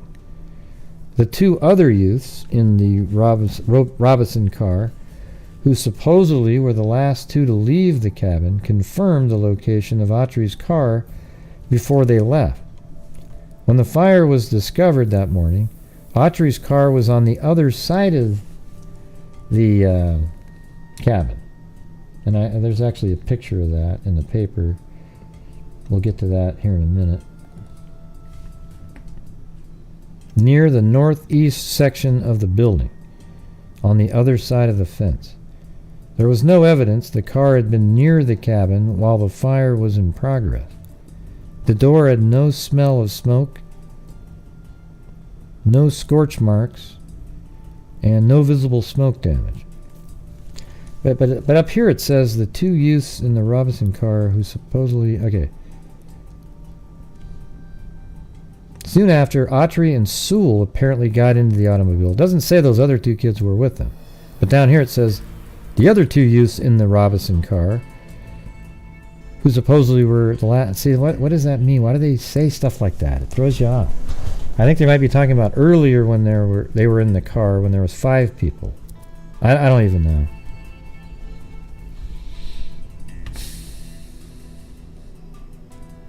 The 2 other youths in the Robinson car who supposedly were the last to leave the cabin confirmed the location of Autry's car. But I thought before it was just Robinson and Sewell that went to the house. Yeah, it's ridiculous. The other 2 youths in the Robinson car who supposedly were the last to leave the cabin confirmed the location. Well, Sewell's about 5'8", they said. Well, one article said 5'5", another one said 5'8". When the fire was discovered that morning, Autry's car was on the other side of the cabin near the northeast section. So why would that have been moved, I guess? There was no evidence the car had been near the cabin while the fire was in progress. The car had no smell of smoke, no scorch marks, and no visible smoke damage. According to Mrs. Autry, the car was not searched by police, nor was it dusted for fingerprints. A relative of the Autry family drove the car to the Autry residence from the cabin about noon on the day of the fire. The keys were in the car when police arrived at the cabin. Mrs. Autry said the oil pan under the car had been split and there was visible evidence it had been driven on rough terrain. It looked like, to me, someone was in a hurry, she said. Mrs. Autry also said the driver's car seat had been adjusted out of its normal position. Mrs. Autry said Jerry Allen normally sat all the way back in the seat because he was tall. A Letterman football player for Brownstown Central High School, he was 6 feet 1 inch. She told the Republic that when she first found the seat, it had been moved all the way forward. Mrs. Autry said the relative who drove the car did not adjust the seat. Robinson and Sewell were each about 5'8". Okay. So that's not a huge variance, but A scorched blanket along with a package of cigarettes were found outside the cabin. A few cigarette butts. That's weird. How would a blanket have gotten outside? I guess maybe if Sewell had the blanket on. I mean, what if there was some people there that were trying to kill everybody in the cabin, and Sewell actually made it out of the cabin with the scorched blanket on, and then they killed him, but they put him somewhere else because they now couldn't put him back into the blaze. You get what I'm saying? So maybe there was other people there that were trying to kill all three of the kids in there, and Sewell actually made it out alive, but the people that were there to kill them didn't put him back in there because they couldn't.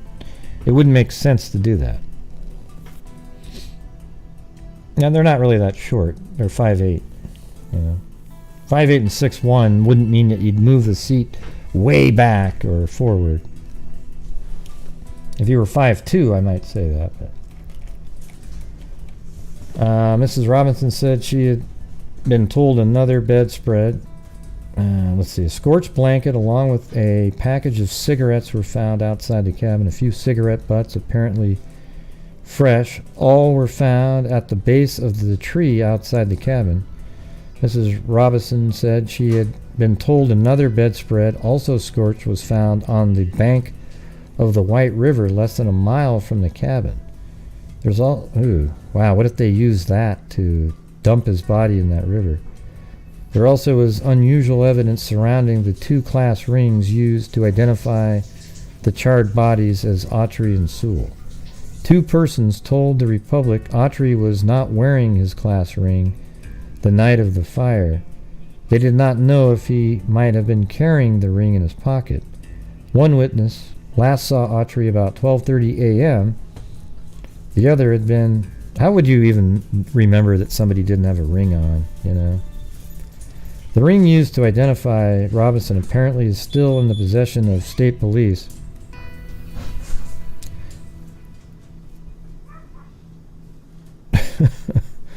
Your mother-in-law drives with her face on the steering wheel? That's not really that smart. Okay, you barely run into somebody and...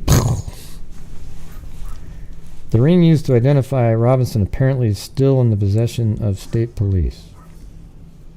Mrs. Sewell's mother of Mike believes her son is dead, not missing, although his body has not been accounted for since the fire. She speculates the ring might belong to a sister of Mike.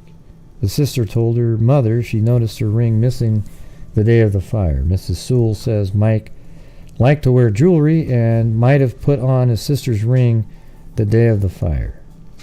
Police also have been... Oh, so Mike liked to wear jewelry, huh?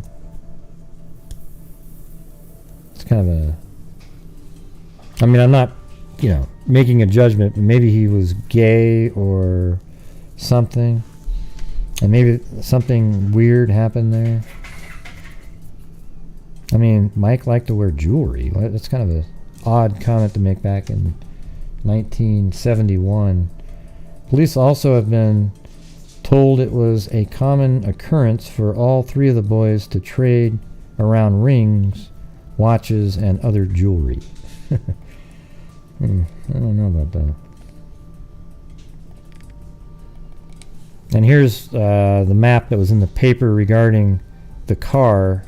It's pretty lame the way they drew this. Why not just do a top view? And so there was this car was facing the door, headlights, and then later it was found over here.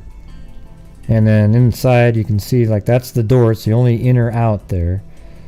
You got a daybed over here, sleeping bag on bed spring, and then over here a throw rug, and then a couch with bed sheets so you could sleep there. So 1, 2, 3 places to sleep. And that says path from road. And so they have it basically... Can I rotate this?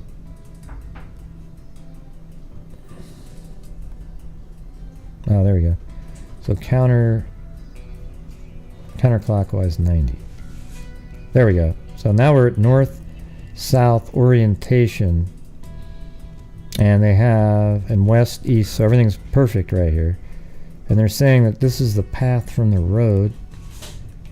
So where in the hell would there have been something that looked like that?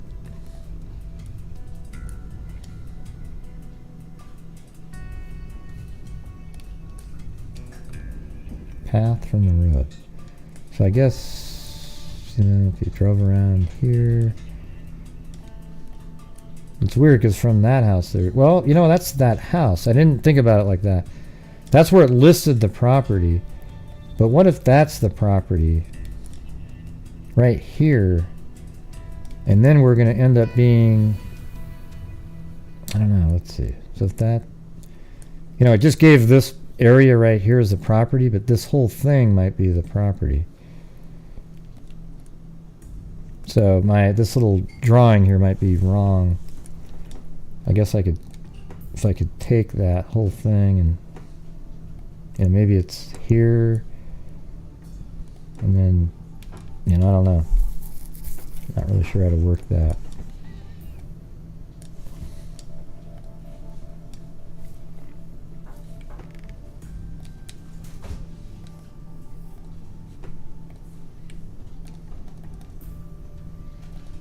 And then we've got this one.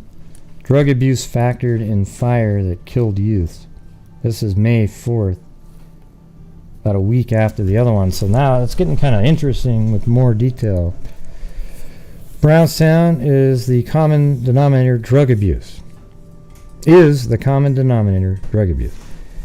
Can you rightfully connect drug to the unanswered questions about the 2 deaths and 1 disappearance in the cabin fire of December 18th, 1971, and another death last March 22nd as Assistant Principal James T. Blevins was shot in the Brownstown Central High School parking lot? Should drugs and their abuse also be tied in with other unsolved deaths in this county and counties south of here? Not seen since the cabin fire 2.5 years ago are 3 Brownstown youths, Jerry Allen Autry, Stanley Ray Robinson, and Michael William Sewell, 16.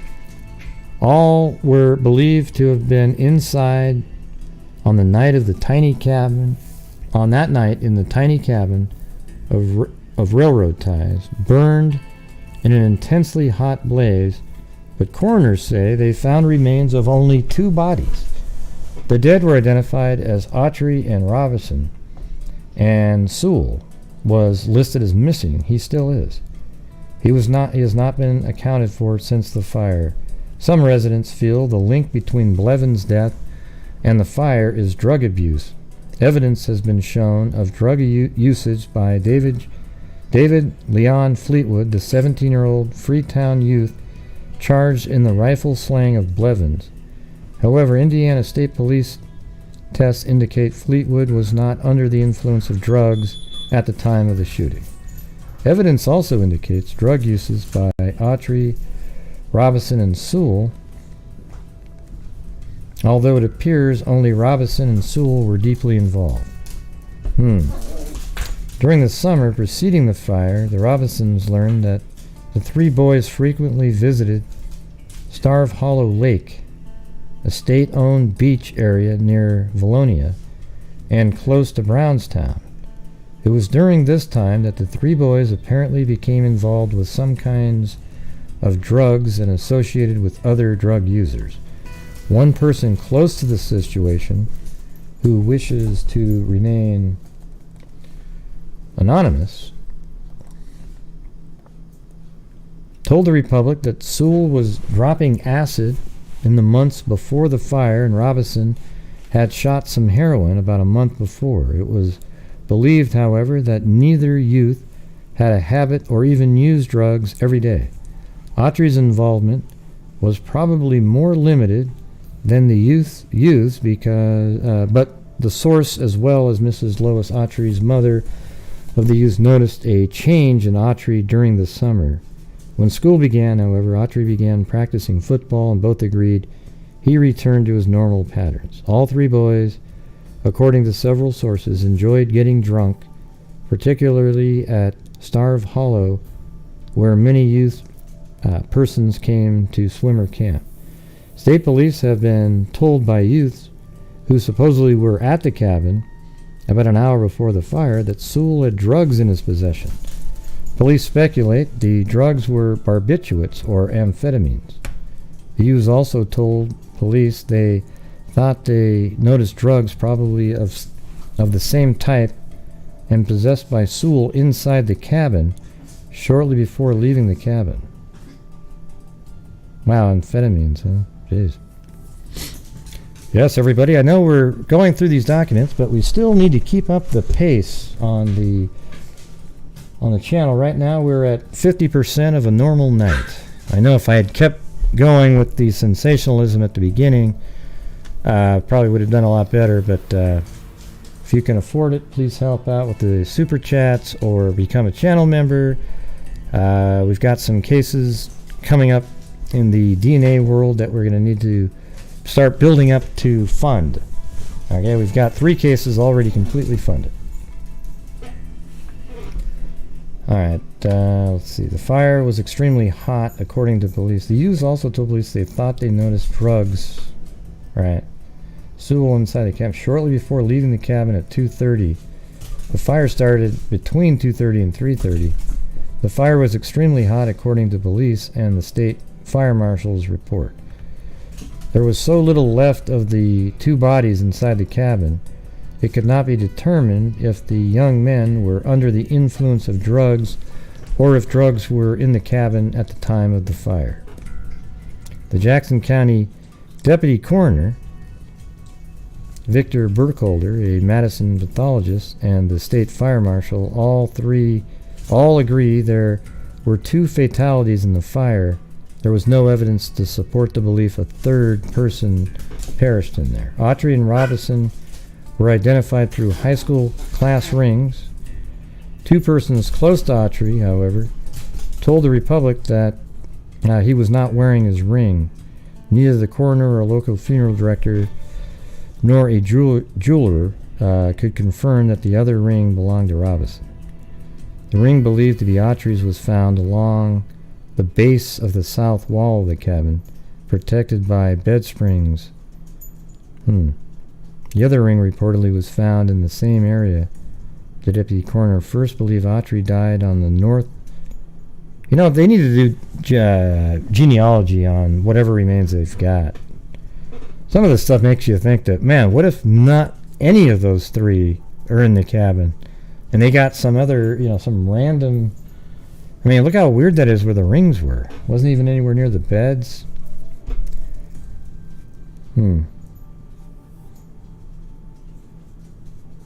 Let's see. Had they not been burned so badly, I might have gotten blood samples and typed the blood. The pathologist also pointed out that little remained of either skull, and identification through teeth was impossible. Ah, jeez. The deputy coroner confirmed Alcorn's findings. Life insurance on both Robinson and Sewell was carried by their families through the potential insurance. It wasn't a lot of money or anything. Well, we're going to have to do the old Apple trick because it's not working. So here we go. We're going to switch over. I got to go get my Apple. Wait. And... Come on, Luke. Is that me? Look at that. Oh, that was from the other video. Let me stop it. Where is it? Yeah, gotta turn that one off. And what happened to the audio here? Do we get...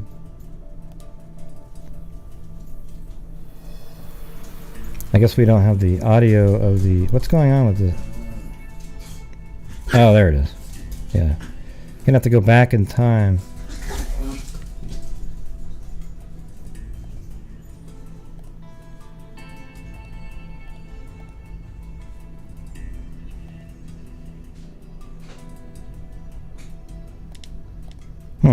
Weird. Alright, gonna go get my Apple. Ooh. Watch out, watch out, watch out.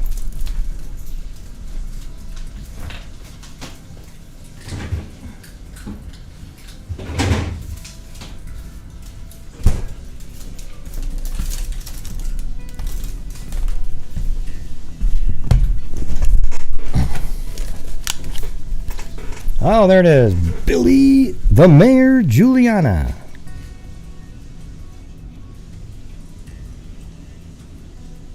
And Lori Fisher. So we got the...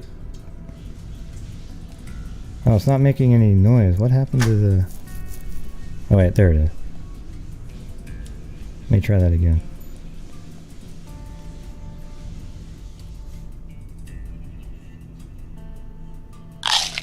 Huh. Apple eating. Not sure why that's not making any noise, but maybe that's good for some of you. Didn't want to get the, hey, thank you, quietly frozen. Here, I'll do it my own sound effect. There we go.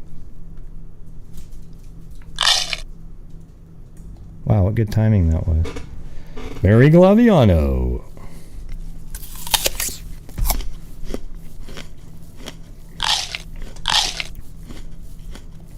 There we go.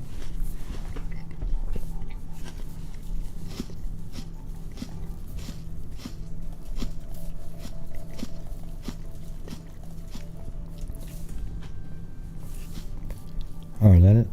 There we go. Maybe that one will work.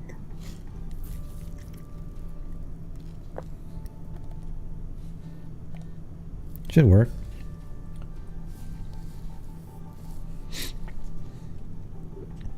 I'm gonna have to make that smaller though, I think. Second.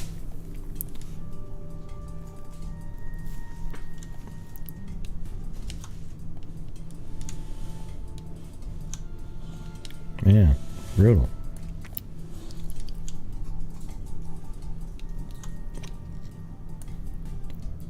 There. All right, so we got 2 more bites.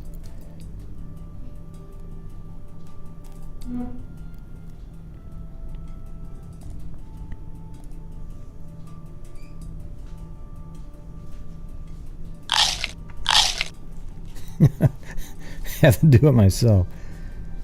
And thank you to Eugenie and Anmore. All right, there we go.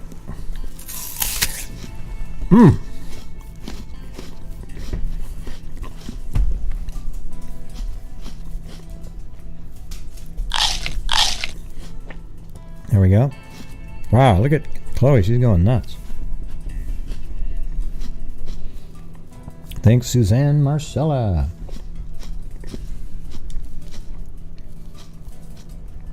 And thank you, Quietly Frozen. Maybe I'll do another one for her.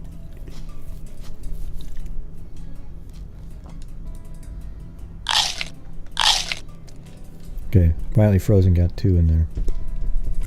Yeah, you can see Chloe. You can see Chloe. Just need a couple more bites.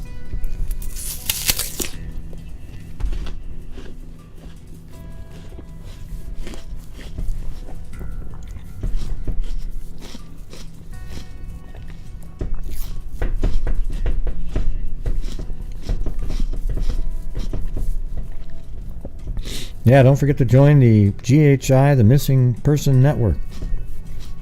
Or GHI, the Missing Network.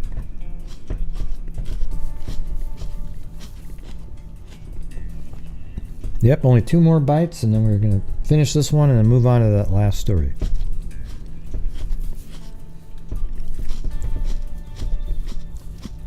And by bites, it means somebody out there. I'm going to keep eating this. We might be staring at this apple for a month.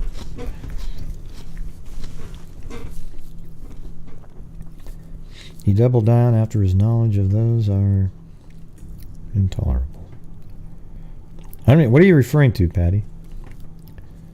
I don't know what you were talking about earlier. It was strange.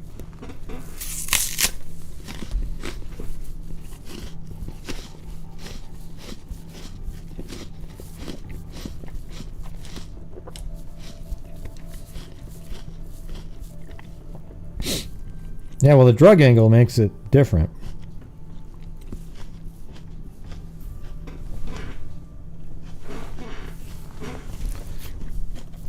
Blue's somewhere around here. Get Blue over there. What's Blue doing? You guys won't be able to see them though, because we got to get rid of it down through the apple. Never seen it take so long to get through an apple. The stove. Now they had a picture of it. We can go back and look at it.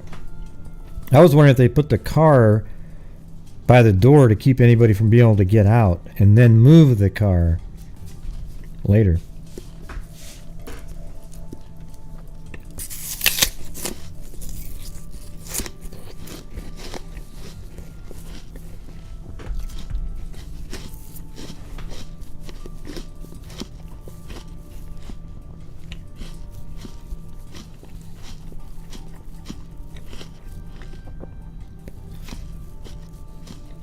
Yeah.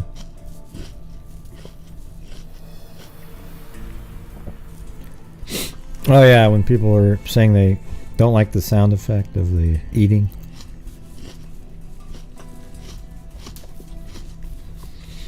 Alright, you guys. Well, that's going to be it. I can't get off the screen.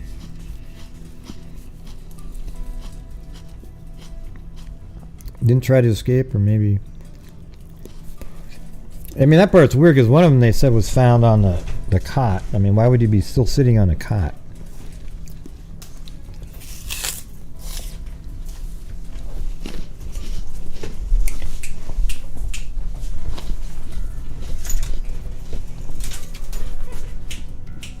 What's wrong with it?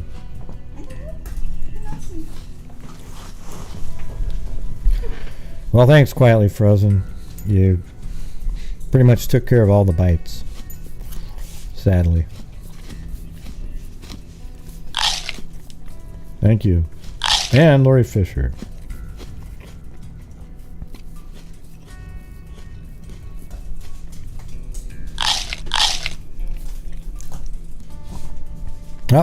Oh my god, what? You guys see that? That was like what a spaz. Woohoo. Thanks, Sarita. Now you guys are buying the apple bite. Sarita, diamond painting with anxiety. See, this is all we're doing, is like, it's a moment to help support the channel and have a little bit of fun or whatever. And it helps, you know, like I say, I donate over 50% to crime-related charities, so it all goes to good. It makes it worth doing the show, and lets us do some incredible stuff. I mean, it's all because of the generosity of the freaks. And I mean, last year it was crazy. $42,000 donated. And you guys are also supporting the ability for me to keep doing a show every single night, 3 to 4 hours a day. I've already did a show earlier that was 40-something minutes. This one's been 2 hours and 3 minutes. Thank you, Tony Enjoua.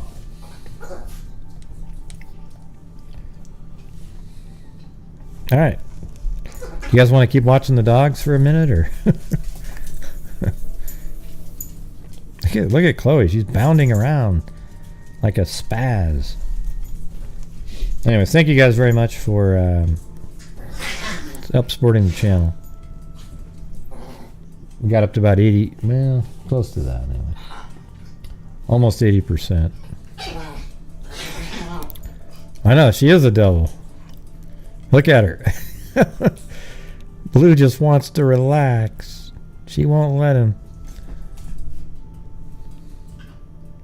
Oh man. Look. Oh man. What a nightmare. You know, I think this is sort of how the relationship was with Brian Laundrie. So could it be that Blue is forget it. Oh god. Look at these psychos. Oh my god. Look at that. Look at that. Oh, she won't let him oh. Oh my god. She's going nuts on him.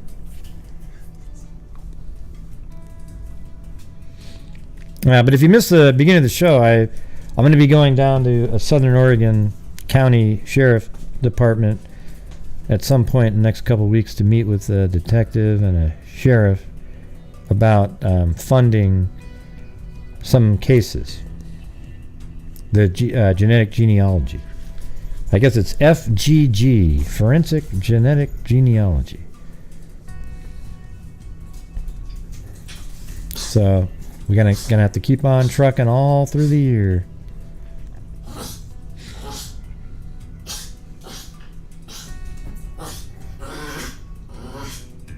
Wow.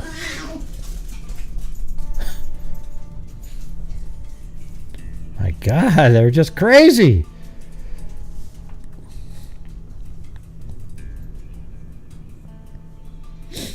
All right, I'm gonna get back now. Hey, I haven't seen Beholder. Where's Beholder? Is she not feeling well? Or? I also haven't seen Steph May again. She kind of disappeared off the face of the earth. Have no idea if she's in surgery or back doing something in the hospital. No idea. Yeah, Chloe, she's going nuts.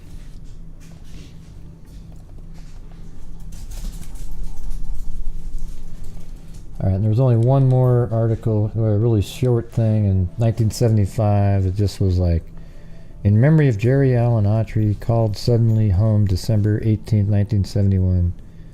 We have been through the valley of weeping, the valley of sorrow and pain, but the God of all comfort was with us, at hand to uphold and sustain, so we'll follow wherever he leadeth. Let the path be dreary or bright, for we've proved that God can give comfort. So there you go. That was the last time that I saw his name mentioned in there. But I mean, obviously there was an article. What was that? There was that 1985 article that we read yesterday. So what do you guys think's going on in that?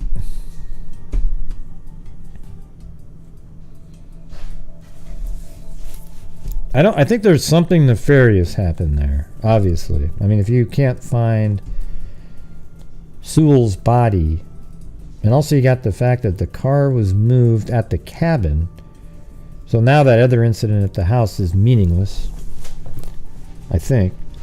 But it's weird how all of a sudden there was two other kids in the article in that car, but I think they were talking about earlier. So I think it was just Autry and Sewell who went to get the contact lenses. Then they came back, and then didn't they? That's right. Then I think it was then that they went to get the contact lenses after they seem to be driving around a lot. But who could have moved that car after the fourth person left the house? Fifth one left before. Fourth one, when they were leaving, the car was in front. So, but what would be the reason for perhaps? God, it's weird. Like the car was moved. It's almost like somebody went in there and strangled these guys, two of them at least, and then used their car for some purpose, and then brought it back over there, and that's why the seat was adjusted. But it must have been a short person to have adjusted the seat all the way up like that. Because when my wife drives a car, I can't even get in to the vehicle when she's driving. I mean, I literally can't even get into the car. I mean, I think if there was some sort of pneumatic device that could put me in there and crush me in, it could sort of get me into the position, but I don't think it's physically possible for me to do that. I don't think it's an overdose. Because we got somebody missing. That's what the whole story is.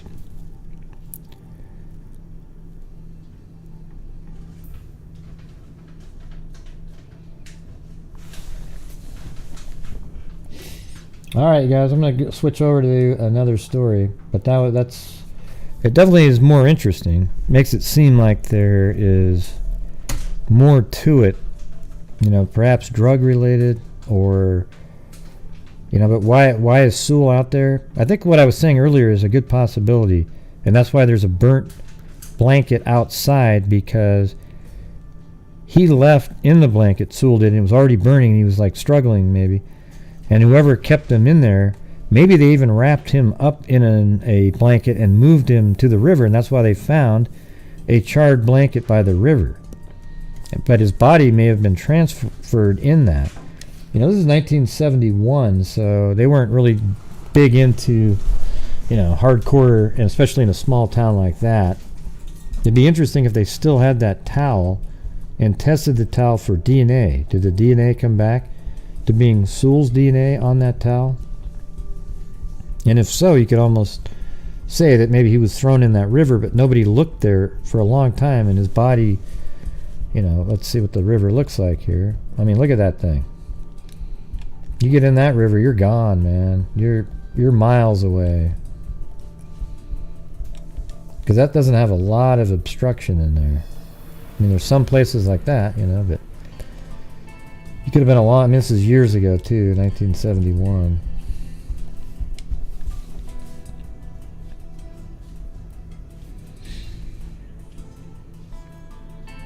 Yeah, I mean, I think there's got to be something nefarious that happened here, right? It can't be something where, good night, Linda Howell. I mean, a car was moved, and one of the people is missing to this day. So something happened.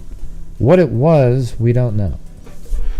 What if the kids got, you know, cocky, stole some drugs from someplace, and these people tracked him down, and boom, that's what happened to him. You know, the other stuff, once the cabin was on fire, yeah, that would have exploded, made it worse.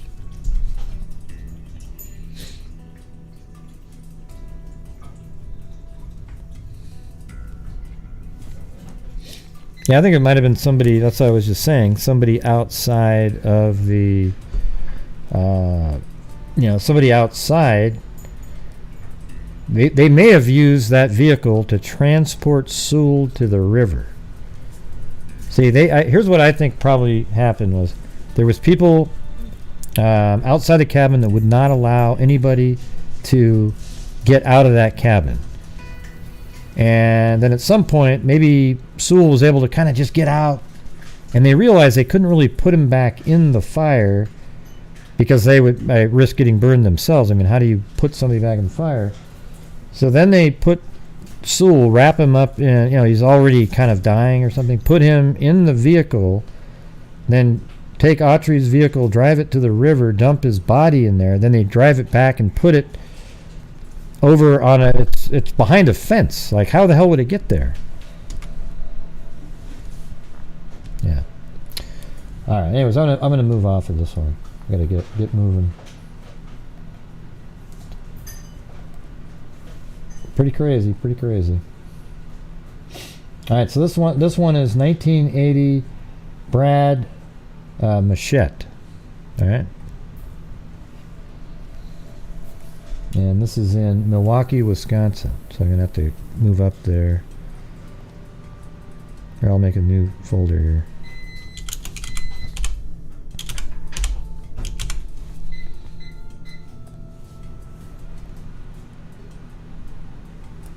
Okay, and there.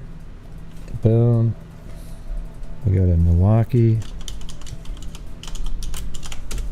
You guys ready to move on?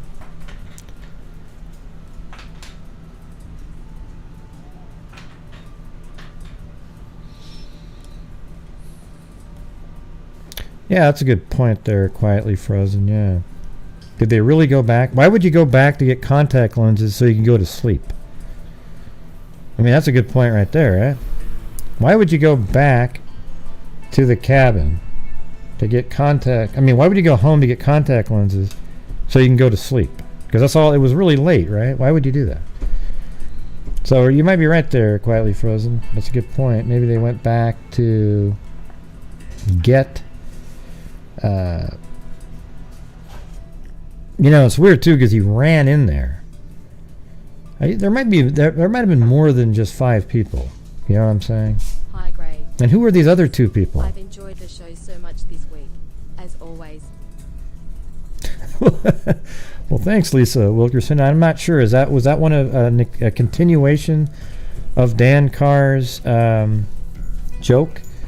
Hi, Gray. I've enjoyed this show so much this week. Now, what about all the other weeks, Lisa Wilkerson?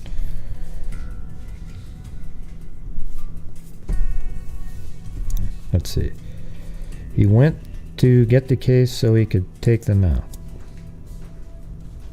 Huh? I don't know what that means, Diamond, with the anxiety. Yeah, I think he went home to get something else, but maybe there was something at the house that he needed to get. But why did Sewell run into the house and not Autry?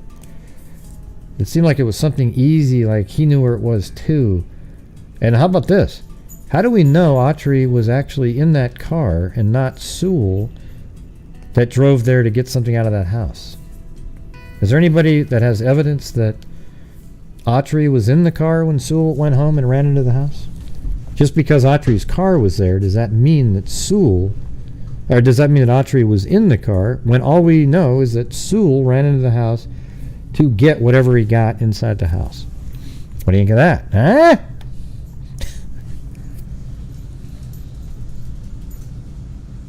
Yeah, but why did he need any? You mean he had him in his eye? He had him in his eyes, and he needed a case to put them in, is what you're saying. I see.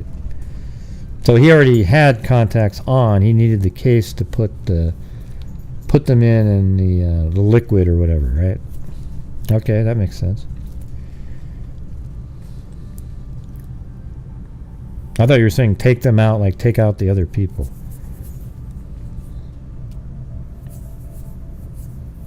I don't know. But by the way, like I said a second ago, how do they know that Autry was in the vehicle when it made it home? Sewell's the one that ran in to get that for some reason. How did he know exactly where this case is?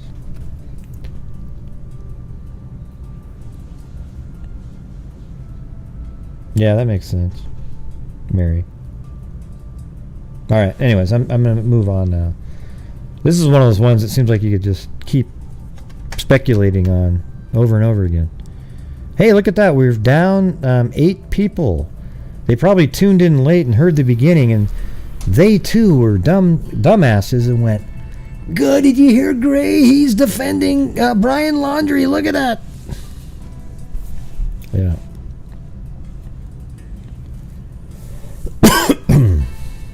Yeah, maybe. We aren't going to get to know.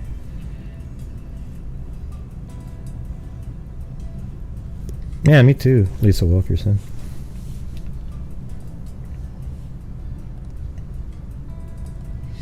All right, here we go. This is in October 28, 1980.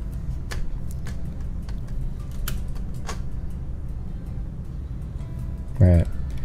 So anyways, a search continued today for a 10-year-old boy missing since Saturday when he headed from home several blocks west of the Milwaukee River to a tavern his grandmother operates less than a mile away.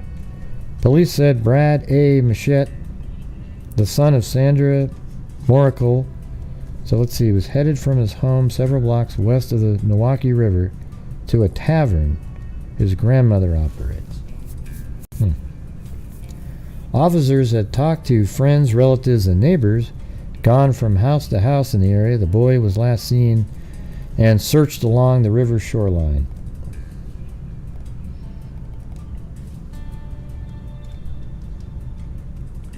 I think that's Milwaukee River to a tavern his grandmother operates less than a mile away. Okay. And then he went missing. It was weird because he went missing, and then we'll just get to that.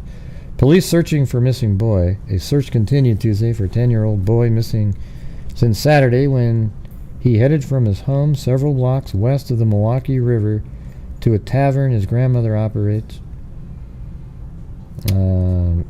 was last seen by friends midway between his home and the tavern, so he was, ambulating, as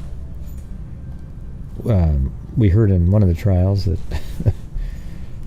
by Juan Martinez. Officers have talked to friends, relatives, and neighbors gone from house to house in the area.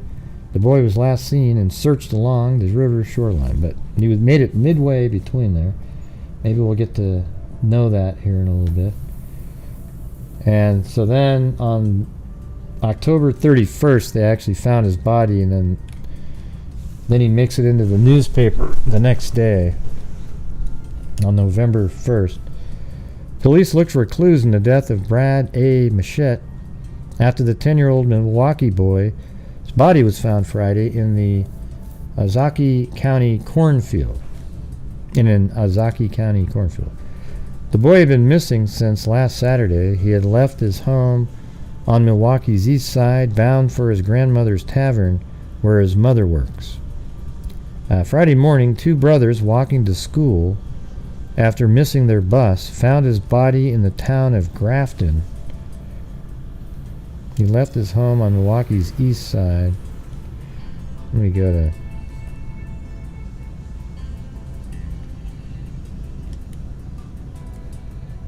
Yeah, to the east side, so I guess that would be over here somewhere.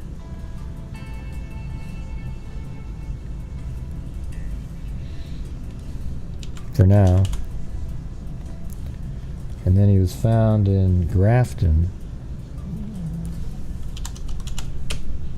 My stomach just made a noise.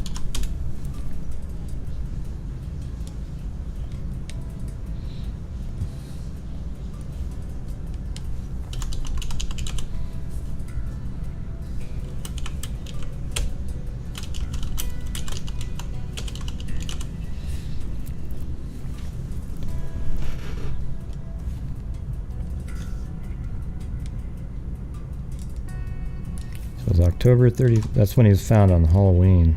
Man, that's been freaky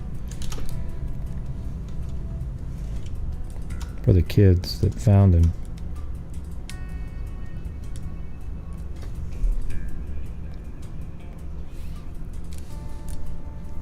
About 20 miles north of his home, Milwaukee police had conducted an extensive search for Brad this week, going house to house. After the body was found Friday, Deputy Inspector of Detectives Rudolph Will said officers could be going back through the east side neighborhood asking more questions. We've been through it once, and we're going to do it a second time and a third time if we have to, said Will. We want some answers. The cause of Brad's death was not immediately determined, and an autopsy was ordered. Witnesses said there were bruises about the face. The two brothers, 8 and 13, spotted the body about 50 feet from the river, from River Bend Road. Let's see where that is.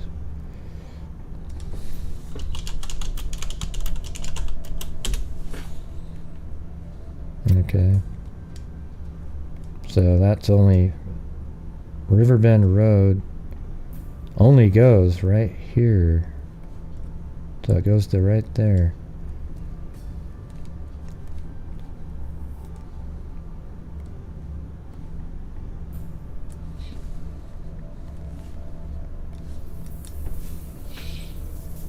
It's like chess, you keep moving the pieces a little bit closer to where they're supposed to go. The two brothers, 8 and 13, without the logic, other than just a description. The two brothers, 8 and 13, spotted the body about 50 feet from the River Bend Road in an area southeast of Grafton between Interstate 43 and Milwaukee River. And there's probably the Milwaukee River, and there's 43 right in between. The mother of the two boys who found the body said they ran all the way home at about 2 miles, and the older one called the sheriff department at 9:15 a.m. The mother said a neighbor woman saw the boys running and asked if they wanted to ride to school. They were so rattled, they just said no and kept heading home. Leroy Dom, an Ozaukee County deputy sheriff, said that he and 2 other officers went to the scene and found the body.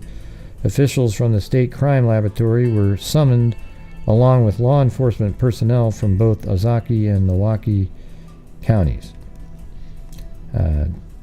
Dom said that footprints found near the body could have been made by joggers. He said there was a tire mark nearby and appeared to have been left by a car that accelerated quickly. Herbert Matthews, on whose land the body was found, well, there you go. Let's look that one up on. We'll get this one. Herbert Matthews, and this is in the town of Grafton. And I bet you me 86. No, 115. If he was still alive, he'd be 115 years old. And I bet he lived in the same house. And I guarantee it's going to be the right one. There we go. Watch this one. Come on, just be the right one.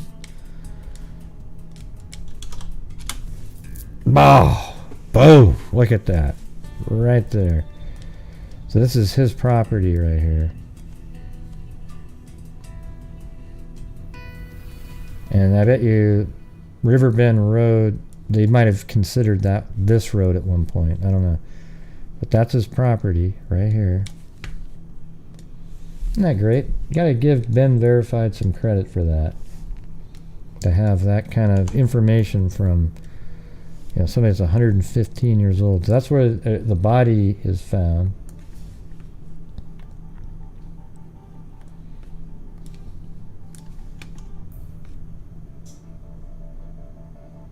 What made you think it was Oregon? It's in Wisconsin. We said that at the beginning.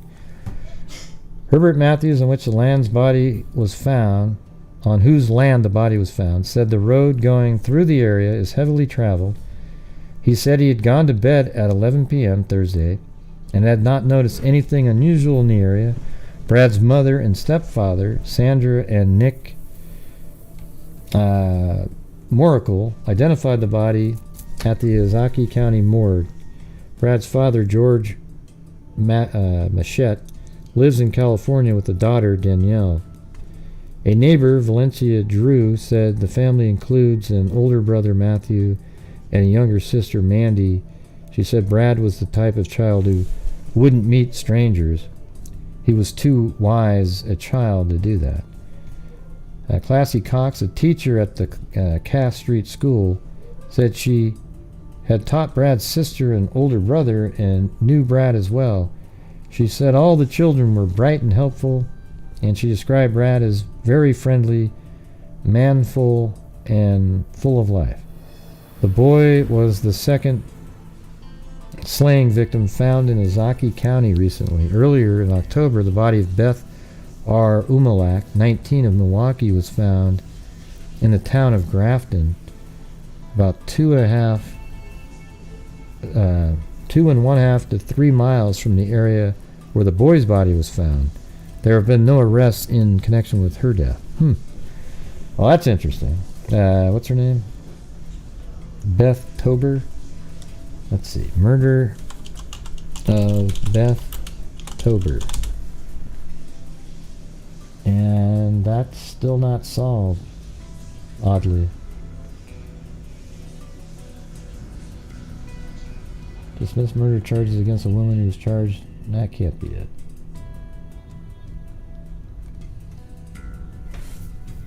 That's not it. I don't know what to happen with that one. No, maybe Elizabeth is what it would have.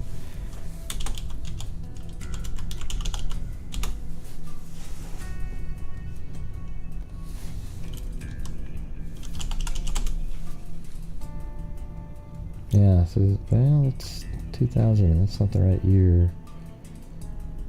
Can't find anything about it on Google, anyways.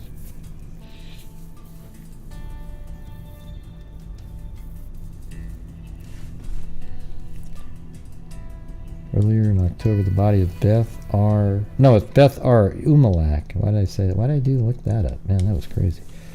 Elizabeth Umalak murder. There we go.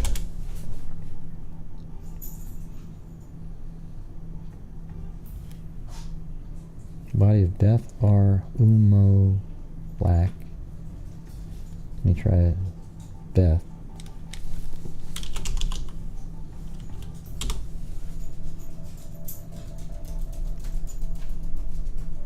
There is a Ancestry.com deal, but I don't know.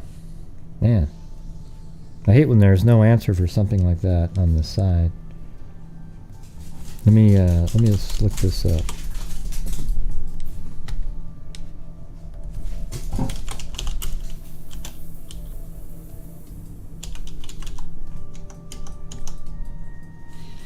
(1980 to 2000) Wisconsin.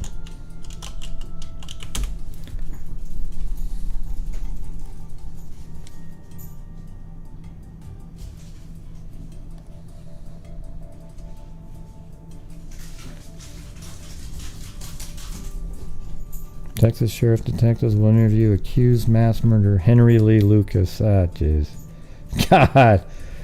You guys see what I'm saying? I mean, look at that. Every single case that's unsolved. Hey, get Henry Lee Lucas in here. Maybe he can provide us with some, quote, closure. Yeah, I don't think so.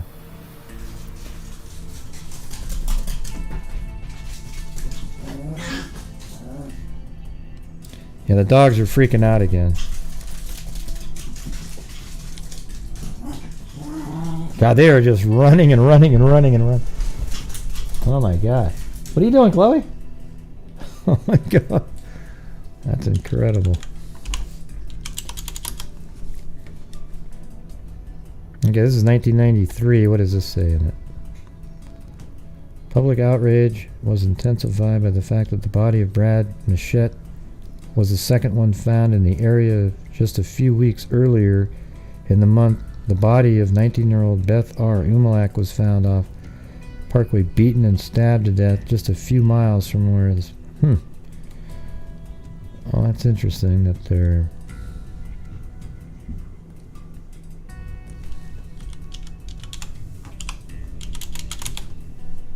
That's it. No answers. No answers in that one. Wild.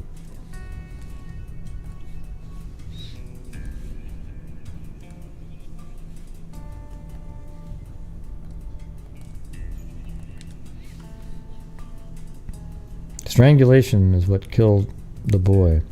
A 10-year-old Milwaukee boy's body was found Friday in Oconee County cornfield 6 days after he disappeared, died of strangulation.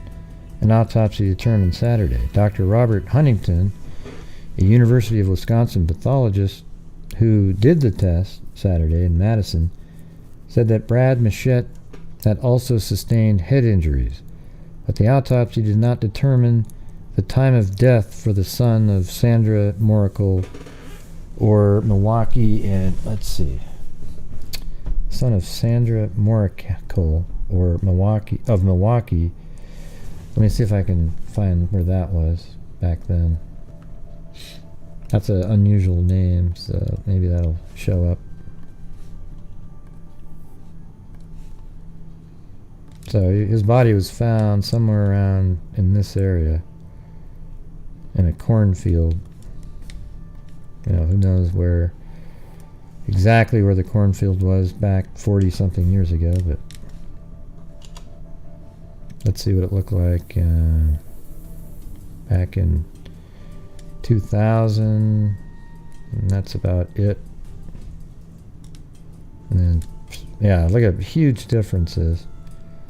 So in 2000 it was still fields and more farm-like, but then look at right now, boom, this whole 5-house deal was just put in there.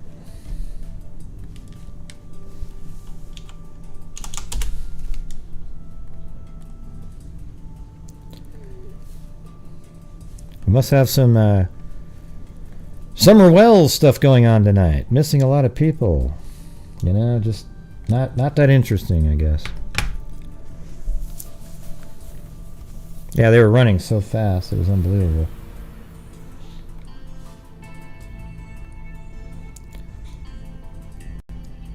Alright, so the mother is Sandra Moracle.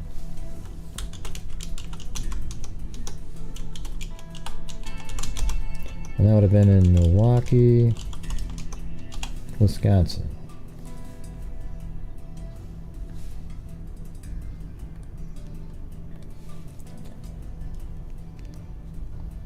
Sandra A. Moore, that's probably her.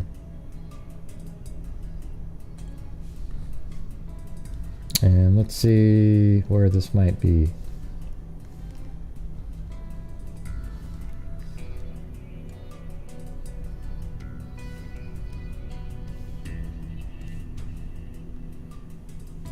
I don't know, Patty, but what we try to do on this channel is just let me go through the stories without trying to bring up like how it's something else. Alright, what do we got? 1997, 92, and so maybe this one's 1983 here. I guess it's possible that this is where she was living.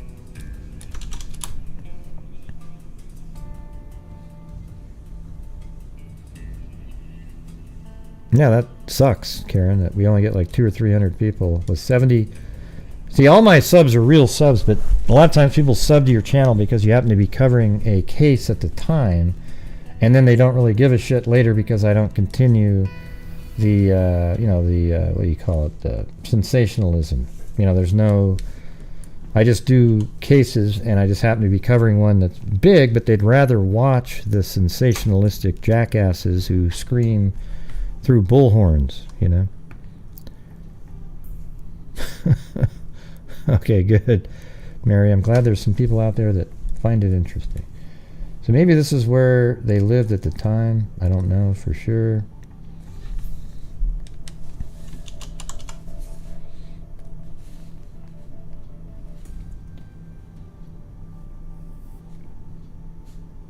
She has a whole bunch of addresses in here.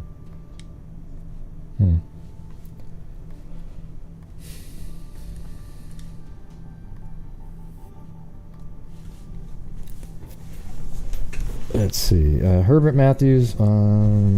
Matthews said he walks every day with his dog near where the body was found and did not notice anything when he made the trip late Thursday afternoon. What makes me think that it wasn't there very long is that there's foxes in the area, he said. I'm sure if it was there a few days, the foxes would have been at it. Matthews noted that several corn stalks were knocked down at the spot where the body was found and said he thought the body had been thrown into the field. Yeah. Residents of the neighborhood, I'm sure the car just drove by, found a little bit like Mihalovich, you know. Residents of the neighborhood in which the boy lived were being questioned again today. An 8-year-old girl and her 7-year-old brother said they had played with young Machette as his home, let's see, I think it meant to say at his home, and headed with him towards a tavern his grandmother owned 8 blocks away, but they said they parted after about 3 blocks and went home.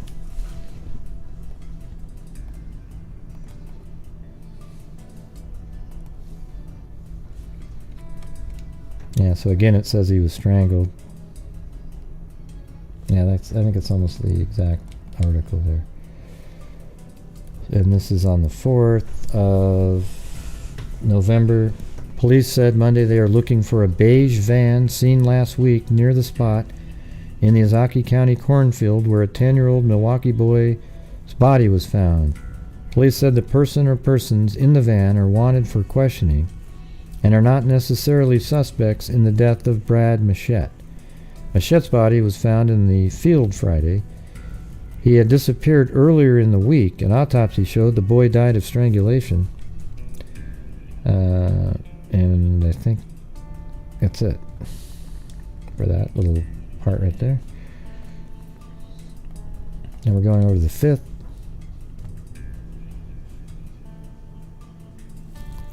Van search ongoing. The Ozaukee County Sheriff's Department is searching for a light blue and white van and its dark-haired male driver in connection with the strangulation death of Brad Machette, 10 of Milwaukee. The boy's body was found Friday in a cornfield.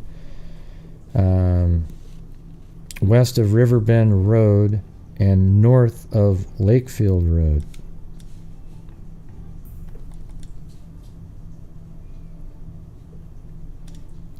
So west of, they said it was Riverbend Road, but I think they used to call that Riverbend Road that goes around. And because that's this guy's property, so west of it, maybe on this side then,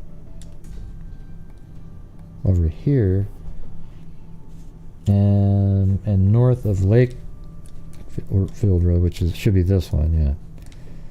It just doesn't say how far. The driver is described as age 30 to 40, about 5'6" to 5'9", and wearing a plaid shirt and solid colored pants. The van is late model with light blue roof. It's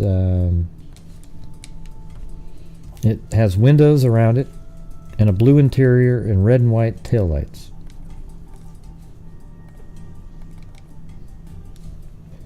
Link sought with imposter in boy's death. So, don't know what that means, but this is 1981, so now we're about 2 months later. A search warrant was issued here this week in an attempt to link Raymond Matzker with the murder of a young boy. The warrant was for searches on Matzker's office and Winnebago Mental Health Institute and his Oshkosh apartment, according to public records in the clerk of courts. So let's see, Raymond Matzker. Well, we're going to have to do a search on him. Raymond.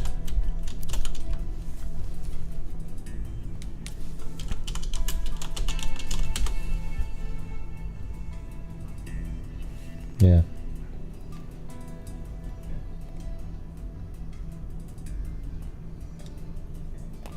Here we go. Raymond Matzker. There we go.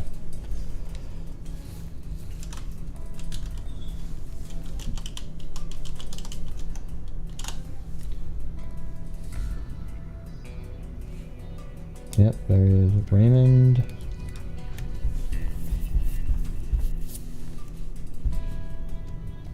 Address. And all I have is a P.O. box. Yeah, that sucks. Alright, the warrant was for the searches of Matzker's office at Winnebago Mental Health Institute. That's interesting. The searches were carried out to find, among other things, a boys' club card belonging to Brad Machette, a 10-year-old Milwaukee boy whose body was found in a cornfield near Grafton on October 31st. The card was not found among items in Matzker's home or office, a spokeswoman for the clerk's office said, but several other items were sent to the state crime lab after the searches. Matzker's former director of Winnebago is the Milwaukee County Jail and faces charges on a growing list of sexual assault and other morals charges involving young boys. He was known as William Gorham, an identity he reportedly assumed in 1972 as a fugitive from similar charges. Wow, I wonder if one of those YouTubers will be changing their name. In addition to Brad Machette's card, the warrant sought carpeting and photos of Brad and any other evidence related to the crimes. Only trousers and shoes belonging to Matzker were sent to the crime lab after this week's searches. Hey, thanks, Lisa Wilkerson. Yeah, I try to, well, what I do is I go out and I just find all of the stuff that I want to do, go over the cases out of the newspapers from the old ones because they're always so much better than the stuff that we have now, and then, we just put it all together. Doing the show, map everything out. It's I think it's more fun that way because I think everybody feels like they're sort of part of what we're doing, the investigation, just by going over it and mapping everything out. And I think it makes you understand the case about 1,000 times better than just listening to something else. Just kind of, you see it on the screen and,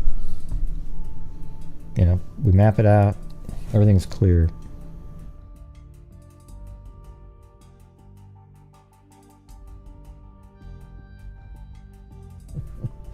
How come my face looks so bright over here?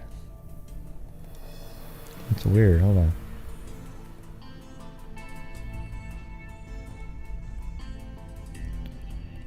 I think I've got to turn down the brightness.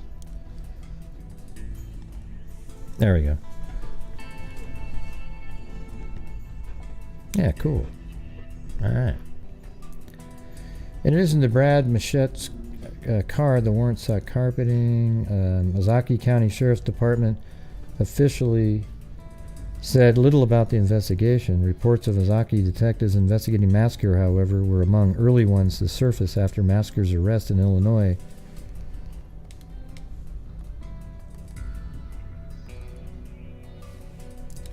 Let's see. The Machette boy disappeared after leaving his home on Milwaukee East Side to go to his grandmother's tavern. After an extensive search, his body was found 6 days later in an area southeast of Grafton between Interstate 43 and Milwaukee River.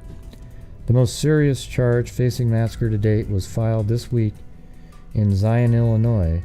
It was for taking indecent liberties with a minor and kidnapping in connection with an incident March 1st, 1980. Bond was set at $150,000, but Illinois authorities said there was no immediate plans to seek Massacre's extradition from Wisconsin.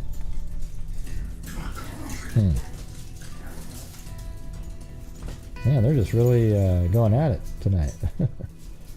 It's crazy. So now we're moving all the way 12 years later. You know, there wasn't really much in the papers.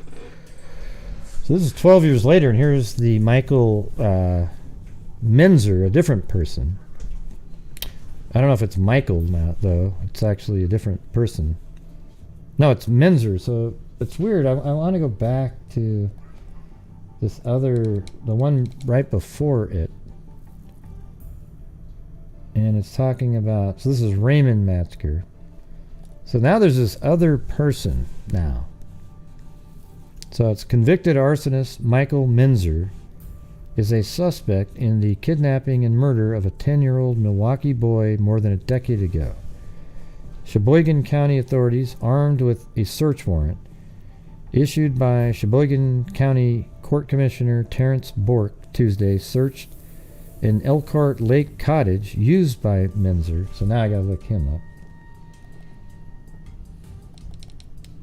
I mean, I guess I could show it on the screen, I guess.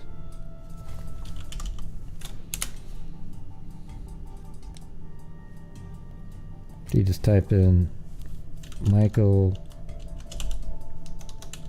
Menzer, I think that's how it is. Yeah. Michael Menzer, and then let's just say Milwaukee, Wisconsin. And then what's his middle name? How old would he be at this time? Convicted arsonist Michael Menzer is a suspect in the kidnapping and murder of 10-year-old Milwaukee boy more than a decade ago. Machette disappeared after leaving his East Side Milwaukee home on October 25th, 1980. His body was found in a cornfield in the town of Grafton, south of Port Washington, 6 days later. Machette, a blonde-haired, blue-eyed boy, had died of strangulation and blunt blow to the head and neck, an autopsy revealed, and there were indications that he had been sexually assaulted.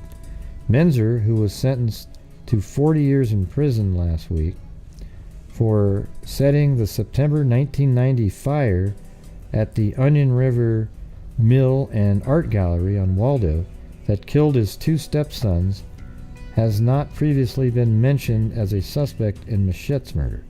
But what if he killed those stepsons to keep them from talking about abuse that he had on them? Sheboygan County District Attorney Robert Wells said today that the carpet swatches taken from the cottage would be studied at the state crime laboratories in Madison. The information we received from the report could either clear Menzer or at least the cottage, or make the probable cause of Menzer involvement stronger. The analyst at the crime lab in Madison is the same analyst who did the original testing on the fibers found on the Machette boy. The analysis will show if the fibers do not match, but even if they do match, They would not alone indicate Menzer's possible involvement. An updated investigation of the Machette murder would be necessary, Wells added. Subsequent charges against him in southern Wisconsin and northern Illinois. The most serious charge facing Metzger to date was filed this week in Zion, Illinois. It was for taking indecent liberties with a minor and kidnapping in connection with an incident March 1st, 1980. Metzger will appear in preliminary exam court in Milwaukee next Thursday morning. And we got... I think that was the one that we were already looking at a minute ago. So what's this one? Oh yeah, here we go. So let's see. In addition to 2 eyewitnesses reported seeing... That was the other person. I'm not sure how it got switched up with the wrong date on it, but... In addition to 2 eyewitnesses reported seeing a van in the area a few days before the Machette boy was... Now, so let's check this out. Earlier this year, Sheboygan County Sheriff Lieutenant David Adams was contacted by Ozaukee County authorities to further discuss the Machette murder investigation. Adams learned that a piece of orange fuzz, later identified as carpet fiber, was found on the youth's body. The court affidavit indicates that Adams, who had been involved in a 1990 search of the Menzer cottage, said that the color, length, and texture of the carpet sample provided by Ozaukee County authorities is very close to the carpet in the first floor and stairway area of the cottage. In addition, 2 eyewitnesses reported seeing a van in the area a few days before the Machette boy was found. The van Michael Menzer was driving in 1980 is similar in color and style to the van seen by witnesses, Adams said in the affidavit. So the one that we described earlier is similar to the one Menzer had. The sheriff lieutenant added that on at least 2 occasions, Menzer was known to have taken young boys to the cottage near Elkhart Lake. Let's see where Elkhart Lake is.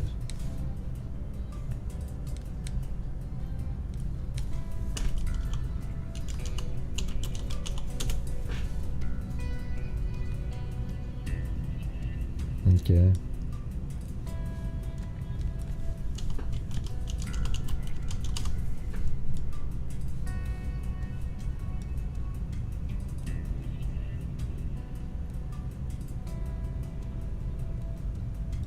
It's way up there.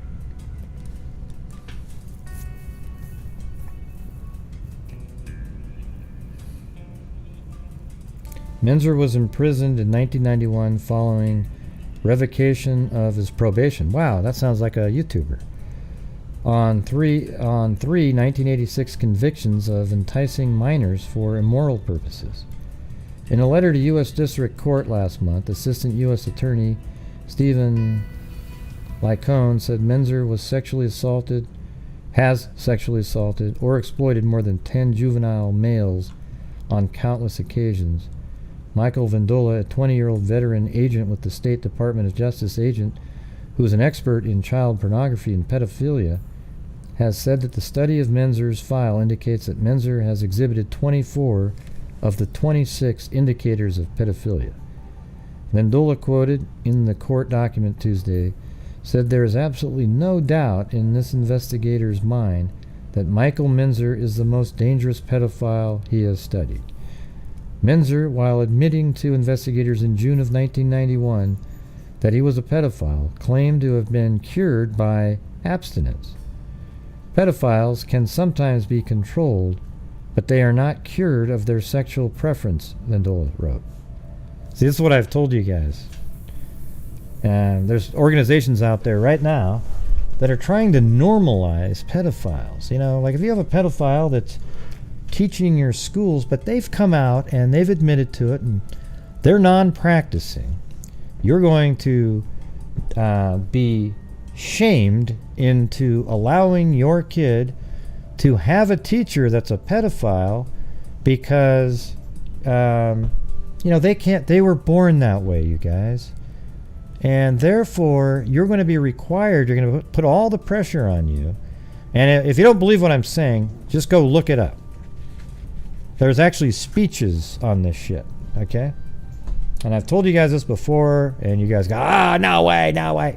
Listen, just trust me that this is something that's being attempted right now out there. Menzer, while admitting, so this is crazy. This is one of the most dangerous ones he's ever seen. When Sheboygan County authorities confiscated pornography at Menzer's home in 1984, they also found a newspaper article about the Fritz case. I guess another. Okay, and then we're on another article here. Fear, outrage faded as time passed in Milwaukee case. A search for a missing 10-year-old boy ended in a muddy Ozaukee County field on a clear October day in 1980. Yeah, well, there are people like it. Here's the reality, everybody. Pedophiles are born pedophiles. They are born with a predilection, like they actually are attracted to prepubescent kids, okay? That's who they're attracted to. They can't control who they're attracted to. So whenever they act out on their sexual fantasies, they are assaulting a person. So even though there's other, abnormal sexual desires out there, there's usually, it's a willing adult, and it's okay, right? But we're talking about, with pedophiles, there is a child that is being attacked whenever they do anything.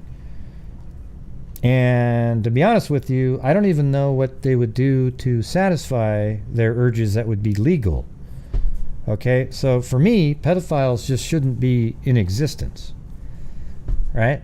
However, in probably 20 years from now, you're going to have your, maybe your daughter talking about how at school, there's this new teacher that's a pedophile, but they're not practicing and they've done all the right things, and you're going to have to accept that they're going to be teaching your kid, because as long as they're not practicing, you're going to be pressured and you're going to be made to feel like an absolute barbarian. Similarly to how they have it right now with the bathrooms that anybody can go in if you're claiming to, be of a different gender. All right? So there you go.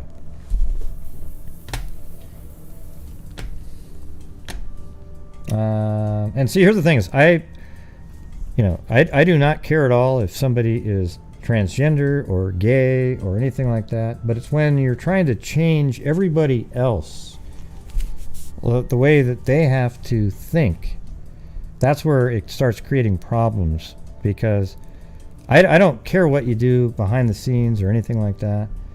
Do your own thing. But pedophiles, their desire is a victim every single time. You get what I'm saying? So every time that they act out on their sexual fantasies, there's a victim. When there's a gay couple, there's no victim. When there is a transgender with whoever they're going to be with, there's no victim there. That's who they're attracted to. So I think everybody's okay with that kind of stuff. All right, but when there's some stuff though that's being pushed that really shouldn't be pushed on there. I think what there should be in schools is maybe 3 bathrooms, right? One for, but just put them all together. I don't know how you could do it, but you got to make it, 3 bathrooms for girls, boys, and transgenders, or something like that. I think that's the only way to make it comfortable. Except then you think, well, then you're making them feel different. Well, I don't know, because I think it's been so normalized now that it's not a big deal. If maybe there's a bathroom that's guy for guys, and then there's one for girls, and then there's one for anybody else if you want to go in, and it's an open bathroom. How about that? Because then you can choose what you want to do. So it's not weird, they wouldn't be the weird stigma to go in there. I also think that there's a huge problem in school athletics. I've said this 1,000 times. women should always be able to compete in sports above their level. So if there's a girl basketball player in high school that's just ridiculously good, that can dribble, pass, shoot three-pointers, she should be able to play on the men's varsity basketball team. However, a man should never be able to go backwards. So when you have guys playing on the women's basketball team, because they are assigning them, they're they're identifying as a woman, it's not really fair for women's athletics. Is that even confusing or hard to understand to anybody? Do you think it's fair that there's a varsity women's basketball team and maybe there's somebody who is identifying as a female that's actually a guy that's like 6'3", thin? I don't even care. It doesn't even matter if they've done the drugs, hormone tests, or anything like that, because their muscle structure's differently. And it's really offensive to women's athletics. I think all women out there that really give a damn about being a woman and having sports be for genetic females, you gotta speak up, because it's a really big deal. I mean, there's a whole situation now with the swim team, all kinds of things like that. And I just think they need to find something different to do. Now, if you're a transgender male, so that means you're a female, that means you're gonna play with the men, and that's okay, because you're playing with a higher level than what you were. You're a female, and then now you're identifying as a male. You should be able to play with the men, okay? And that's probably what you wanted to play with, so you get to play with the sport that you identify with. However, if you're a transgender female, you should not be allowed to play in women's athletics at all, okay? And I hope it's not offensive to anybody. I just think that that's logical and it makes sense. It doesn't make any sense at all to allow biological males to play in female sports. Women have worked so hard to make it to the levels that they're at and their skills and everything, and I just think it's really it's just not fair. It's not right. And can you imagine, let's say you're at a company and you're working and you've really worked hard, and then all of a sudden somebody that identifies as a female comes in and they get the job, and it's classified as, ooh, the glass ceiling is broke, the first female so-and-so. Well, is that right? Or, I don't know. The truth is, it really only bothers me a ton in athletics. It really doesn't make any sense to me, and I just wanted to say what I think. And if it's something that bothers you, then it bothers you.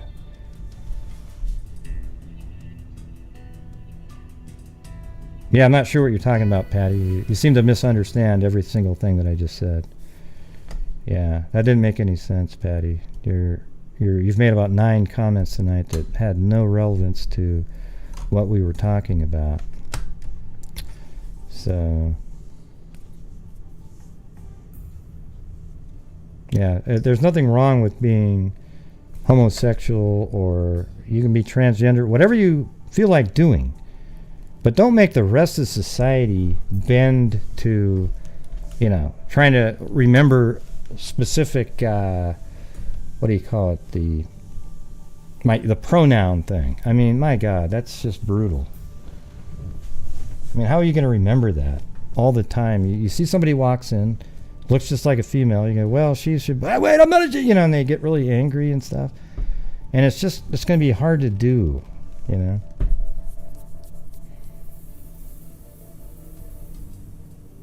Yeah, I'm not really sure what you're referring to up there, Patty. You're going to have to explain that. Maybe write a better sentence. I don't know what that means.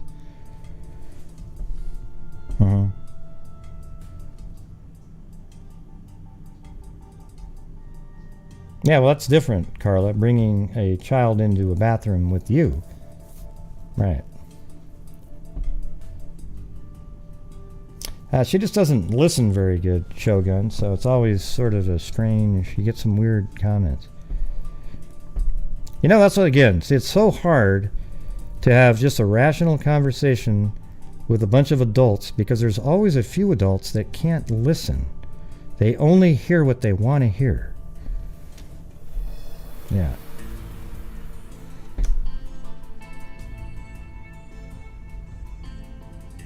Boys don't report abuse because of the stigma. Yeah, that's not what we were talking about, though, Patty. So what you're referring to has nothing to do. So that's what I'm saying. It was so confusing because we weren't talking about that at all. We were talking about athletics, and I was telling you about how pedophiles at some point are going to be... there's an attempt already being made to sort of normalize them as productive members of society. Well, I don't think any parent should ever have to have their kid being taught by even a non-practicing pedophile.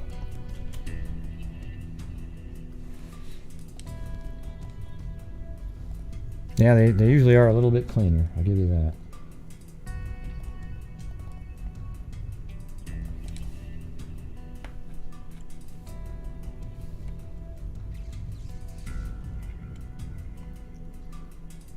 So what's this one here? Let me get back to...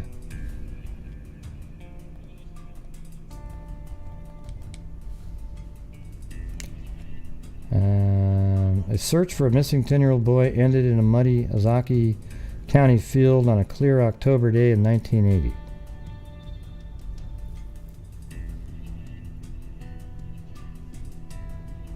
Yeah, it's just brutal. Yeah, I want everybody... Yeah, exactly. I want everybody to feel comfortable. It's just... Some of the stuff going on right now is just pure... It's pure insanity. I'm sorry. That's when two young boys discovered the body of Brad Allen Machette on a River Bend road just north of Lakefield. Brad had been reported missing the previous Saturday, October 25th.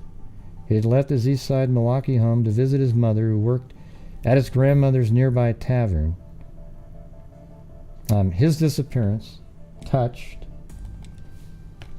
off an intense search by authorities and family members. Still pictures of a smiling, elfin-looking boy with bright eyes and an unruly mop of blonde hair became daily fare on Milwaukee television newscasts. That all changed the following Friday, Halloween. Two brothers, one 8, the other 13, were walking to school after missing their bus. They discovered a body lying perhaps 50 feet off of the secluded roadway, partially concealed by rows of still-standing corn. The boys ran home and called the Ozaukee County Sheriff's Department. The body was removed later that afternoon and identified by Brad Machette, mother and stepmother, the same day. An autopsy determined that Brad had been strangled, and off-the-record authorities told reporters there was evidence of sexual assault. At first, the investigation into the kidnapping and murder appeared promising. Authorities quickly issued a bulletin for a man described as between 30 and 40, 5'10" to 6 feet tall, with dark brown collar-length hair. His vehicle was described as a light blue, late-model van with white stripes, a blue interior, and missing a rear-hung spare tire. A witness had seen the van and driver in the area where the body was found at about 1 p.m. on Monday, when Grafton police reported a few days later that a man had tried to entice a young girl into similar vehicle. Fear and uncertainty spread through a community unused to crime. Public outrage was intensified by the fact that the body of Brad Machette was the second one found in the area in just a few weeks. Earlier in the month, the body of 19-year-old Beth R. Umalak was found off Eula Parkway, beaten and stabbed to death just a few miles from the spot where Brad was found. But as months passed and the investigation stalled, the fear and outrage faded. The cases resurfaced briefly in 1985 when Ozaukee County deputies traveled to Texas to question convicted serial killer Henry Lee Lucas. concerning Brad's death. Lucas confessed to the killing, but authorities who said Lucas was confessing to any murder he was asked about in an attempt to put off his date with a Texas executioner dismissed his claim. As more time passed and Brad's memory faded, even more forgotten probably by all but his relatives, and a few who can't forget an elfin-faced boy and a dark day when the sun shone brightly on an Ozaukee County cornfield. And then 1996, let's see. The man whose case helped inspire Wisconsin's sexual predator law is a suspect in a 16-year-old Ozaukee County murder case. The documents released Monday said that acting on a search warrant obtained by Ozaukee County authorities, investigators from the State Department of Justice took a blood sample Thursday from Raymond L. Matzker. They said the sample was taken in an attempt to match the DNA to that of 4 hairs found. See, this is interesting. 4 hairs found on the body of a 10-year-old boy killed in 1980. Well, hair now is actually, you can get DNA out of it, where they couldn't before. Brad Machette had disappeared from his East Side Milwaukee home on October 25, 1980, and his body was found October 31st, 1980, in an Ozaukee County town of Grafton Cornfield.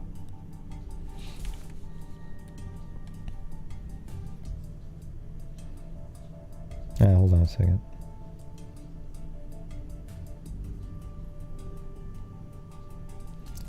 Hey, Patty, if you're still out there, I don't know what you were referring to earlier. Maybe you're on rewind mode or something. You just seemed like you were really off, but I don't want you to feel like, I was just like, what? I didn't know what you were talking about. It didn't make sense. Maybe you just misworded it. I don't know. Anyways, the Ozaukee County Sheriff Department has sent the blood sample and hairs to an FBI laboratory. In 1981, the state crime laboratory had compared hairs found on Machette's body with Matzker's hair. The lab said there was a high degree of consistency of color and characteristics between the hairs found on Brad's body and Matzker's hair. Ozaukee County Sheriff Lieutenant Rodney Galbraith said he could not comment on the timing of the search warrant or other details. Matzker was arrested in Lyons, Illinois on January 2nd, 1981, which is only 3 months after Machett got killed.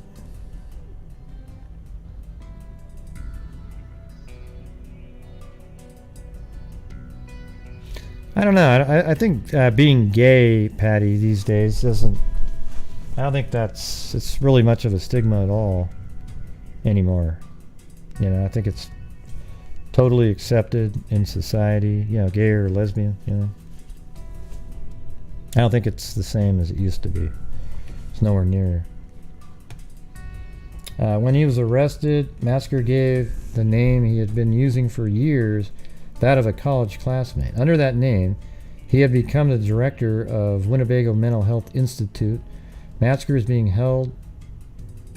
Wait, I thought he was the... Wait a minute. So now we're back to... That's Matzker.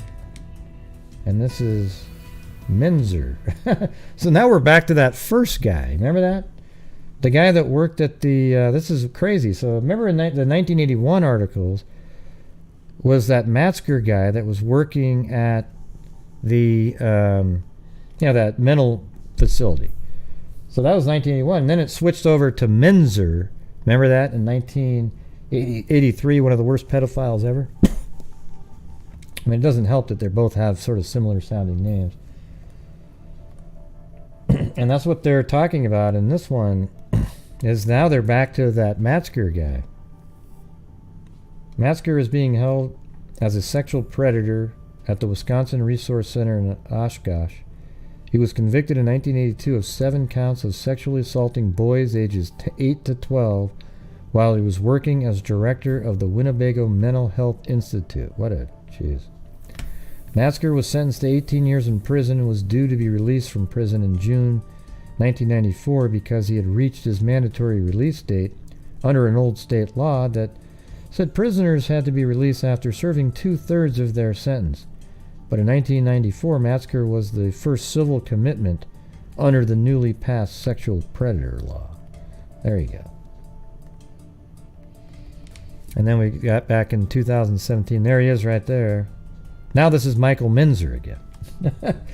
So that's kind of weird. It's like 1996. They keep switching back and forth. Like 1996, they went back to Metzger as being this guy. That's the main suspect. And then we move all the way to 2000. So it went 81, 93, 96, switching back and forth. Now we're back to Michael Minzer again. Here's the story of Wisconsin's most notorious pedophile. So I'm going to go through this one. Okay. So even though I've already done 4 hours and 15 minutes of shows today, I'm going to keep on going. All right. We're at 3 hours and 16 minutes on this one. We're just going to get through this and that'll be it. All right. However, if you'd like to help out the channel with the super chats and channel memberships out there, that would be awesome, because we are really going to start ramping it up here to try to get some. I'm really pumped that I get to go down to Klamath, or well, just I think it's Klamath area, to talk to some people. That'd be sweet. So there you go. Yes, I'm the Energizer Bunny, Wisconsin's most notorious pedophile. Growing up, we didn't think twice about riding our bicycles alone or visiting the sprawling city park across the street in Joliet, Illinois. What was there to fear? Then life took a dark twist on July 21st, 1981. Thank you, Shogun Love and Swerves. Then life took a dark twist on July 21st, 1981. Around sunset, several blocks from our neighborhood, Sarah Avon, 6, failed to return home after playing outside with other kids. Posters of the gap-toothed girl in her soccer jersey were plastered on storefronts. It was confusing time to be a kid, and I was 8. Go champ. Go champ. Sarah Avon was never found. Her abductor was never brought to justice. Her case has always stuck with me, so in recent months, I set out to investigate one of Wisconsin's tragic small-town cases, the May 4th, 1983 disappearance of 5-year-old Bobby Joe Fritz. My research led me to focus on the life of Michael Minzer, a convicted child molester who law enforcement officials believe may have been involved in multiple kidnappings of missing boys. A native of Sheboygan, Minzer frequently drove to Illinois, Iowa, Indiana, and Virginia, and no, he wasn't in Delphi, in Virginia during the 1970s, 1980s to participate in Civil War reenactments. He owned vintage uniforms, swords, and black powder guns. He possessed several Daniel Boone-type toy guns, dolls and stuffed animals, items he used to gain affection and trust from unsuspected children. Search warrant records show. Hey, thanks, Truth Sleuth. I didn't even know you were still around.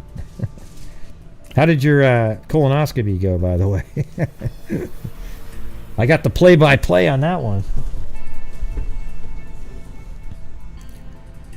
Let's see. There is absolutely no doubt in this investigator's mind that Michael Minzer is the most dangerous pedophile he has studied. Wisconsin Department of Justice Special Agent Michael Vendola wrote in a letter to federal judge Terry Evans in 1993. Oh, it went good? Awesome. And don't forget, everybody, if you're 50 years, and now they actually say if you're 45 years and older, make sure to get that colonoscopy test, all right? Thank you. Justice Special Agent Michael Vendola wrote in a letter to federal judge Terry Evans in 1993, "My review of Minzer's criminal history illustrates how public attitudes about crimes against children have shifted dramatically over the years. He was first arrested in 1980 after being accused of molesting a pair of brothers in Sheboygan Big Brothers organization. Wow. So in that, the Big Brothers organizations, he took advantage, used that to be a predator. Yeah, did somebody ask who we're talking about? I don't really want to do a deep dive into that guy. I just want to go through this article here.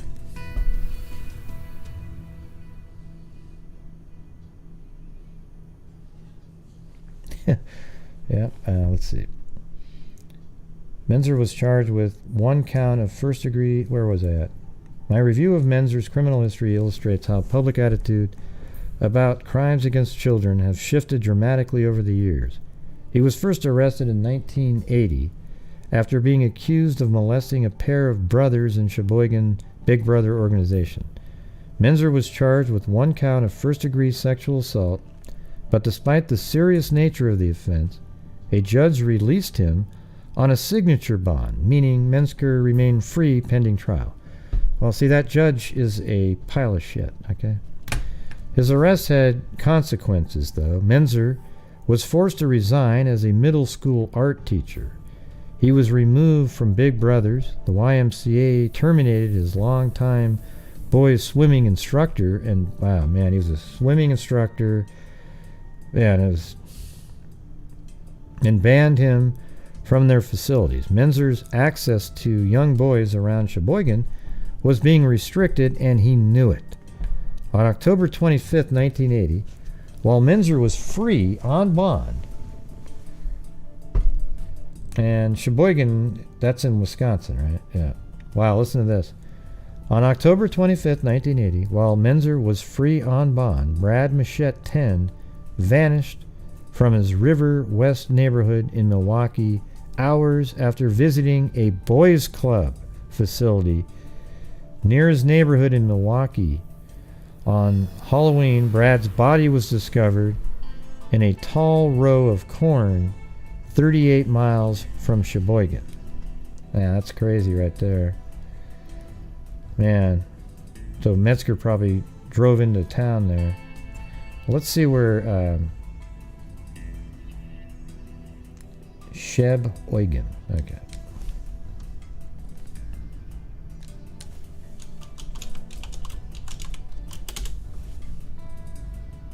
So there's Sheboygan. How many miles is that from? And isn't it interesting? So now that you think about it, he lived over in this area, and then his body, though, was here, and couldn't that just be on the way home? So you've got Metzger that lived probably up in Sheboygan's right here. He goes down to the Milwaukee area, where there's plenty of victims, abducts the kid, and then on the way back home on Highway 43, he just pulls off maybe on let's see, how would he have done that? Drove up here, maybe even in this area, got off the road, and right there, and then drove up, boom, drops the body, and then maybe even came back, I don't know, maybe just drove right up here, got back on the freeway. So it's not that difficult to just get back on 43 and get out of there.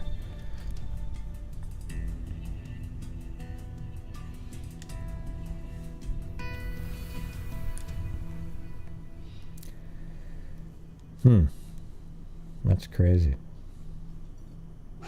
He was, let's see, discovered in tall row of corn 38 miles from Sheboygan. He was beaten and strangled. A witness told police that she saw a young man with wavy brown hair coming out of the cornfield 2 days after Brad vanished. The man drove a clean but older model light blue van with distinct white lettering on the back. Both the police sketch of the suspect and the vehicle description bore striking similarities to Menzer 31. He owned a mid-1970 blue Dodge van with white decals on the back. In 1980, there was no internet, no social media, and police departments had antiquated technology to exchange information with faraway agencies. Milwaukee police and Ozaki County Sheriff deputies were unfamiliar with Menzer. Other suspects were pursued. Soon thereafter, Menzer caught a lucky break. His felony charge was reduced to 4th-degree sexual assault, a misdemeanor. The judge gave him no jail time. He got 2 years of probation for repeating acts of molesting a boy. You know what's weird is he might have killed this boy because he thought he was going to go back to prison, and he was reckless. You know, he was just like, this will be my last one, and you know, maybe he was fighting and he killed him. Maybe before he would mainly just kind of, you know, the kids would live or something. And I don't know. So the judge might even be responsible. I mean, he is responsible for letting him out for the death.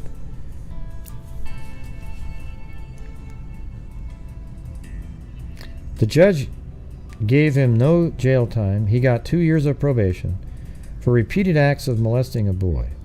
There was no such thing as state federal sexual offender registry at the time, so few people outside of Sheboygan knew about Menzer's predatory tendencies.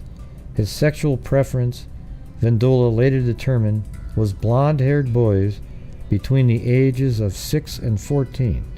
Michael Menzer became a more sophisticated with each arrest, Vendula wrote in 1993. He moved away from his mother's home and ultimately took up residence at the Waldo Mill. Here he surrounded himself with innumerable visual images of juvenile males. In 1981, Menzer purchased a 19th century grain mill about 15 miles outside of Sheboygan. He joined the Waldo Volunteer Fire Department and began selling art. He lived alone in Waldo, where he collected and produced child pornography. Then in 1983, Bobby Joe Fritz vanished 20 miles south of Fond du Lac. In April 1984, Menzer emerged as the prime suspect in Bobby Joe's disappearance. Investigators learned that Menzer has created 5 large oil paintings of young blonde-haired boys inside his residence at the Waldo Mill. The eyewitness told detectives that the oil paintings could pass for Bobby Joe Fritz. The boys were all in bikini swimming trunk, search warrant stated. Jeez. The tipster also saw a cutout newspaper article on Menzer's living room table containing the picture of Bobby Joe Fritz and an article about him. The investigation revealed Menzer had a strong familiarity with Campbell Sport, only 20 miles away. Campbell Sport, 20 miles away. Tucked inside Menzer's notepads, investigators found a collection of cutout newspaper articles about Bobby Joe.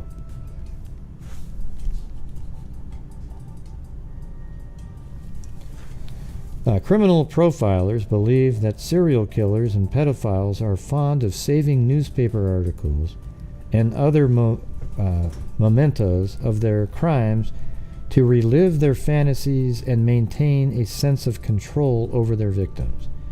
But without Bobby Joe's body, authorities were reluctant to charge Menzer in Bobby Joe's disappearance. Instead, Sheboygan County charged him with 3 felonies for sexual exploitation of children for the videotaping incidents. In 1986, Menzer pleaded guilty to the child exploitation charges, but by then he wanted the court to see him as a family man. He got married to a divorced mother from the Philippines with 2 small boys, and in 1985 she bore Menzer a son.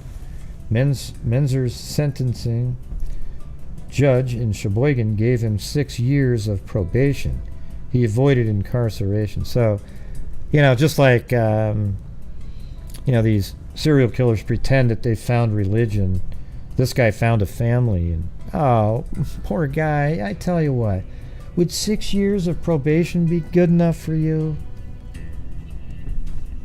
Yeah. Back in Waldo, Menzer regularly molested his wife's 3 small boys. Of course he did. Court record stated. He threatened to have his... Oh, see? What did I say earlier when those 2 kids died in the fire? Didn't I tell you? I didn't even read this yet, but I said in that first article, the one in 1981, where these kids died in the fire, that he probably molested his own kids and didn't want them to come forward. And look at this. Back in Waldo, Menzer regularly molested his wife, 3 small boys, court records stated. He threatened to have his wife deported if she reported him to police. The marriage became a disaster, and by 1990, people around Waldo noticed Menzer spending an inordinate amount of time down the Waldo Mill Pond, the public recreation area and fishing hole behind his property. One neighbor, let's see if that's somewhere that exists. Waldo Mill Pond. That's right there. Should be up near Sheboygan. Oh, there it is. There's the Waldo Mill Pond.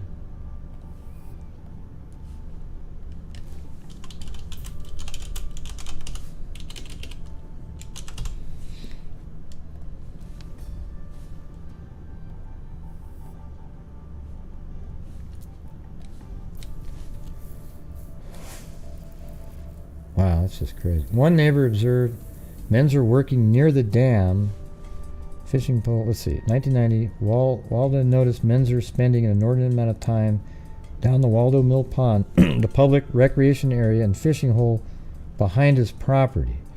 One neighbor observed Menzer working near the dam. All right, so where's the dam? Is it right here?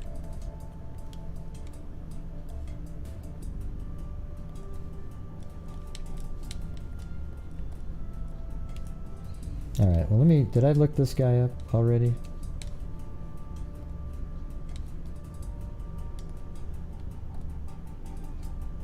Is this is Metzger, right?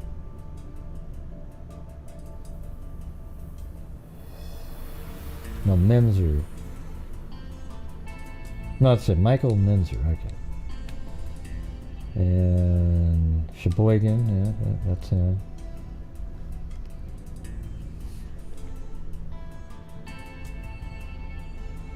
Now, is this the one that only had the P.O. box in it?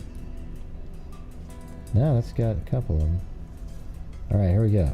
So if there's any addresses near this lake, we got the right one, okay? So here we go. I'm going to put this one in. And that's not going to be it. Alright. So then, this one could be because it's night. Now it's an apartment, though. I don't know if that building. Unless that's over there, too. And this is another one in Sheboygan.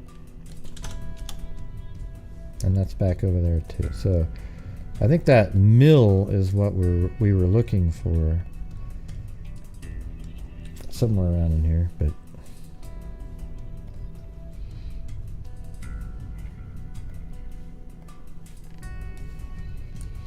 one neighbor observed Menzer working near the dam on at least 10 different dates that summer. Mr. Menzer had a wheelbarrow, a rake, and possibly a shovel while working along the bank area. Search warrant affidavit from October 1990 stated. Neighbors later came to suspect that Menzer had moved the remains of Bobby Joe near the Waldo Mill Pond based on the horrific events of September 1990. At 4 a.m. that day, the Menzer set fire to his 133-year-old mill 133-year-old mill while his ex-wife and 3 sons slept. Menzer's stepsons, so the ones that were killed, ages 7 and 8, died in the fire. Menzer's ex-wife and her 5-year-old son jumped from the 3rd floor window to safety. Wow. So he was trying to kill them all. A man with puffy white hair was seen running from the fire. Menzer, the investigation uncovered, owned an identical Halloween mask.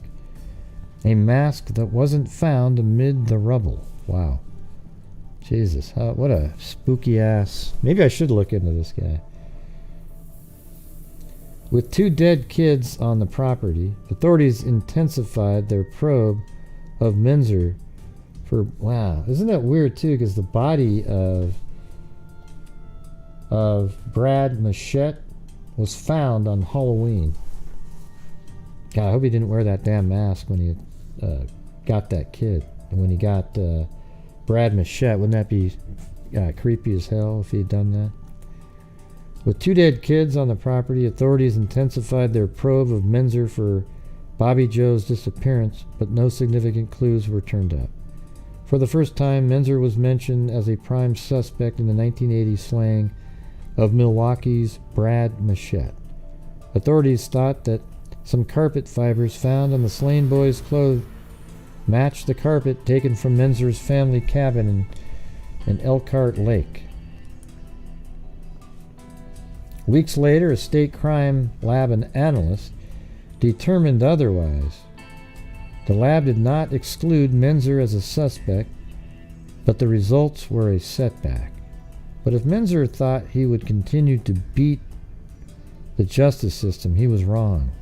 In 1993, a federal jury in Milwaukee convicted him of 2 counts of arson homicide.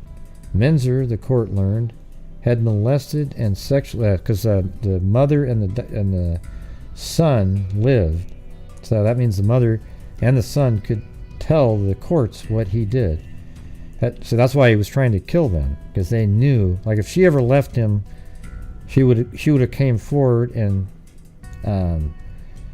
told police. So what you got to do in situations like that is you got to go to the police secretly and ask for protection, then tell them. That's it. And you got to do that way before, right when you see stuff like that happen. You can't sit around and wait around, because that means you're trapped in that relationship. So if you're in a relationship where you've got a husband that's sexually abusing children, you immediately, I mean, even though it's just, you care about him and you're trying to, forget it. Immediately go to the police, tell them you need protection, and you're going to tell them something, and you need protection, and then tell the police. Because if you wait around and there's a certain point in your relationship that you want to get out, that's a very dangerous point now, because he knows that he has no control over you, and you could then go to authorities and tell them about any abuse that he was doing. This is truly shocking even by UK standards. R.I.P. Meatloaf. Yeah. I wasn't really a big fan of Meatloaf, but yeah, it sucks that he passed away. Let's see. I mean, there's a lot of people that did music out there. Like, I thought Beastie Boys was better than them, and I didn't do I didn't do a show on the Beastie Boys or anything like that. Yeah. Let's see. Work with them, help them, nothing. Who are you talking about? TTJO Tracy. What are you referring to there? I don't understand. I'm not surprised how many work with kids, like Big Brothers. It's like the fox going to the hen house.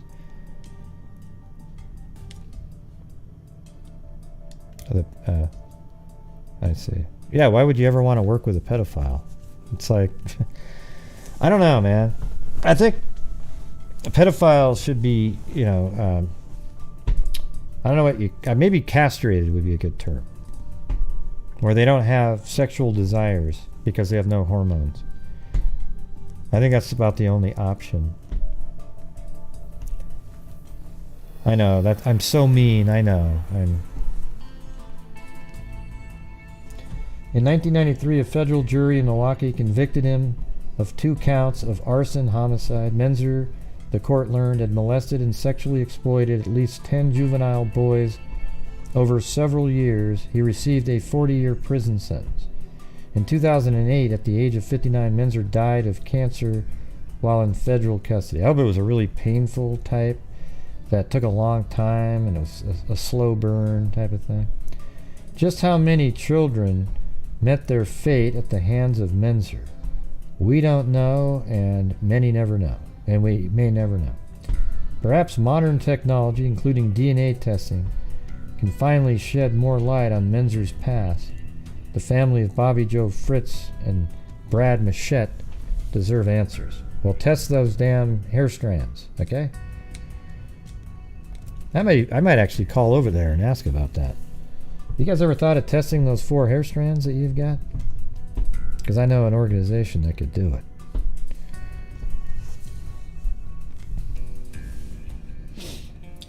Well, there you go, everybody. I'm sorry, you know, part of the conversation goes off track, but, you know, I'm just trying to be honest out there and tell you what I think about certain things.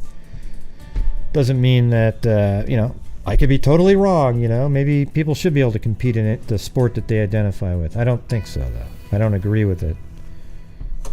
Right? And I really don't. In fact, Caitlyn Jenner is the one who said that at the ESPY Awards. He said, I think all athletes should be able to compete with the gender they identify with. And now he's changed his mind on that. He doesn't, you know, she doesn't believe that anymore. Okay? Because it was a really irresponsible statement.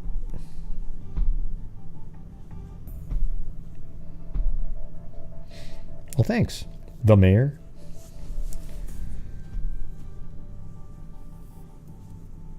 Brad Machette was very likely a victim, as you showed, as well as Brad. I don't know who Brad is, but yeah. Who's Brad?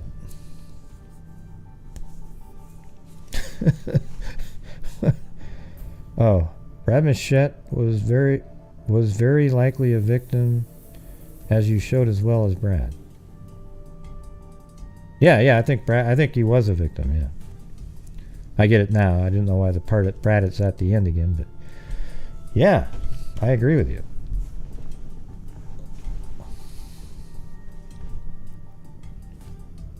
Why would I talk to her about the fire? Yeah, well, I'd talk to Colleen about it. But yeah, I think they should try to identify any of the remains that they had left in the fire case, because they got to put that one to bed there. They got to prove who those 2 people were that they say that they had. But man, that must have been a really hot fire. Almost nothing was left in there.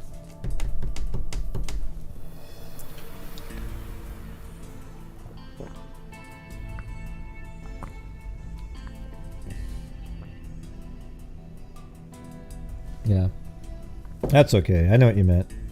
And more. And more. Is that like a play on words? Like, I'm not done yet. And there's more.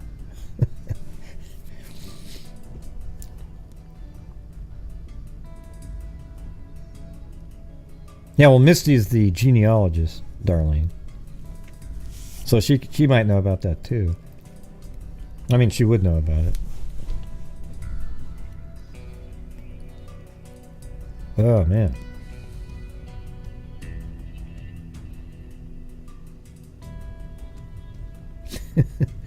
Oh, yeah. I'm sure that's just a real name, yeah. It probably said on your diploma, right? It said, and more. ANDMORE. And you were like, what? I'm not and more. What are you talking about?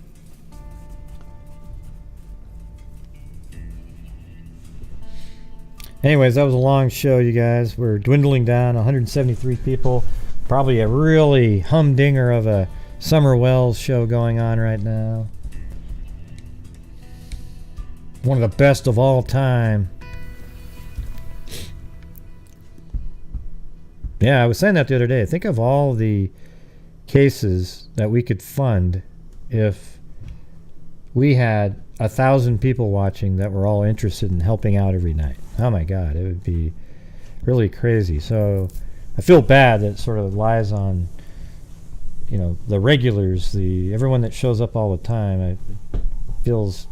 I'm so appreciative and feel really lucky to have such the generous freaks. That's what the freak heart with the freak in the middle is really about right there. So I appreciate it. Thank you.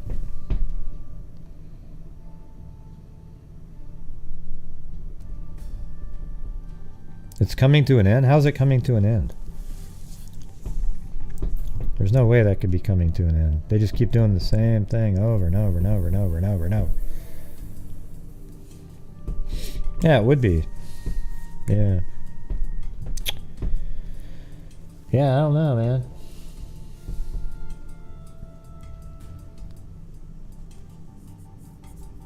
I don't know who those people are. See, I don't know any of the names of the people. Like, I barely know anybody that talks about the Summer Wells case. So when you guys throw out little acronyms for who they are and everything, I have no idea who you're talking about. There's only like 3 people that I would even know out of all those people. They're all ridiculous people who use the Summer Wells case to get memberships, subs, likes, money, everything. That's what they used it for. And as soon as now they're going to have to try to move on to something else, but they won't be able to discuss anything in true crime in a way that's important or interesting to anybody. So what they'll do is they'll find the next popular case and then turn it into a shit show as well, because that's the only thing that they know how to do, is to create the drama and go on and on and on. Yeah. So anyways, next week, hopefully, or next couple of weeks, I'll be heading to a 290-mile drive, so might stay overnight. Might be trying to set it up where, because I'm doing I'm going to be doing my Bandon Dunes golf trip, but I'll bring my computer. Maybe I can try to stream somehow, somewhere on the night before. I'm going to try to set it up to go there one night, and then in the morning head out to the other place.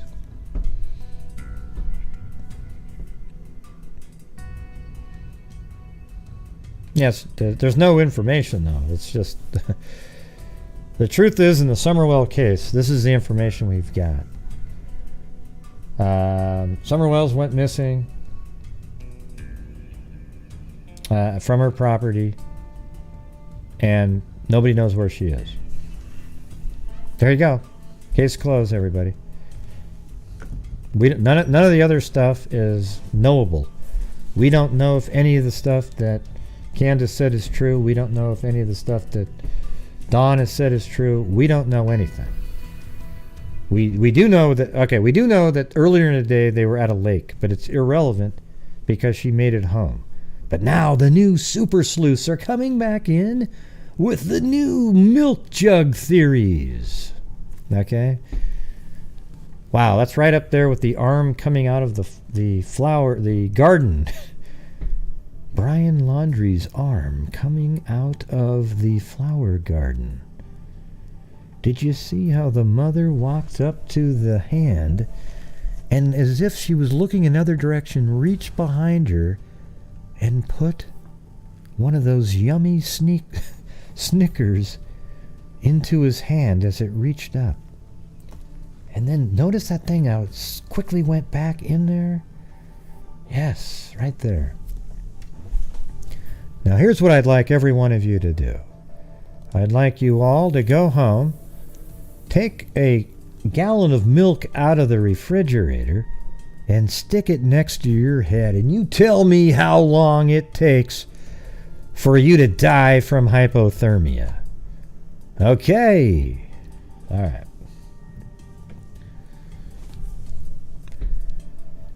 Yes, everybody, I'm a Crackerjack YouTuber. Let me tell you something right now. Why don't you go get a gallon of milk?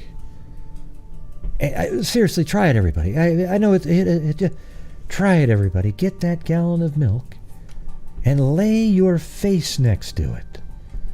Well, we did, and we all took pictures in a contest. In fact, you actually won a mug if you sent that in. Because it was so stupid. It was... As soon as somebody said that, that should have been the last video you ever watched of that person. But seriously, Gray, have you tried it, gee? I don't need to try it, Mary Lou, because it's absolutely meaningless.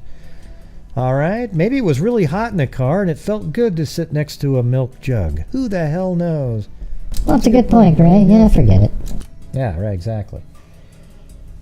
Yeah, so anyways, she made it home. And she made it home, and we don't know anything is true at all other than the word of a known liar, which is Candace. And we know that she's a liar because she did that whole skit that one night. And after that, I had no way of knowing what the hell she ever said that was true and what she said was false. I don't have a clue. Anything could have happened to Summer at that house. She could have left the house, walked away. Candace could have covered up accidental murder. Maybe something happened on the property with one of the kids, and then Summer died, and she covered that up too. Maybe Dawn knew about that. Who the hell knows, you guys? That's it. So the whole thing, you got all these shows, and here's the truth of it. The best outcome in this case would be if somehow she appeared and was alive somewhere, and somebody showed up with her.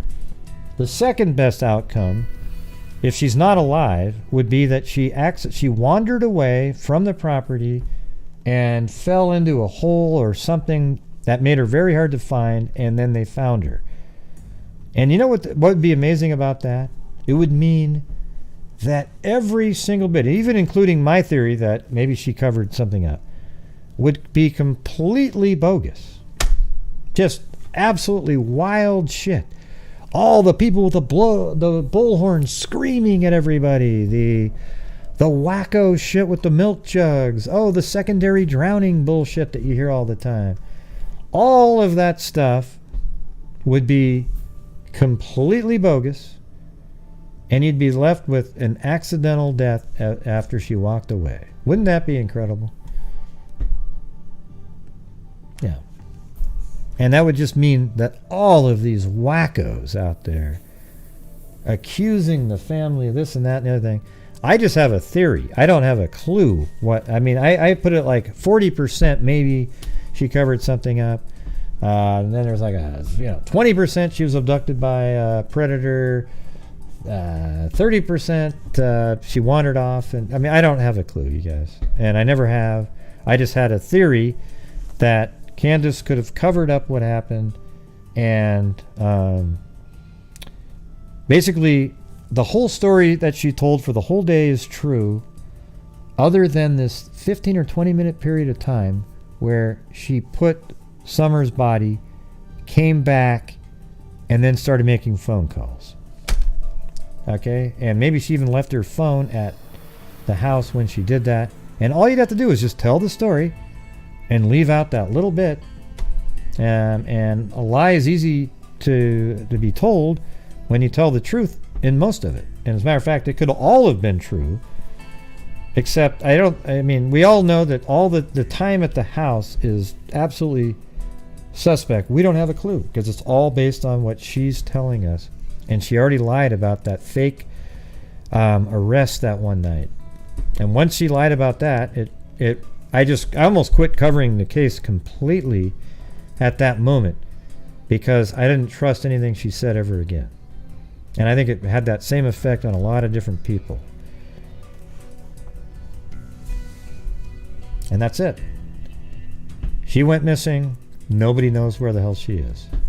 That's the case right there. And I think it'd be great too because you got these, all these, the retired detectives that think they're the greatest thing since sliced bread, blaming it on this and blaming it on that. And if she died accidentally, all of their effed up theories about, oh, he's hiding in the shed. Oh, look at that. All that stuff would just be completely a joke. And it had no factual basis at all.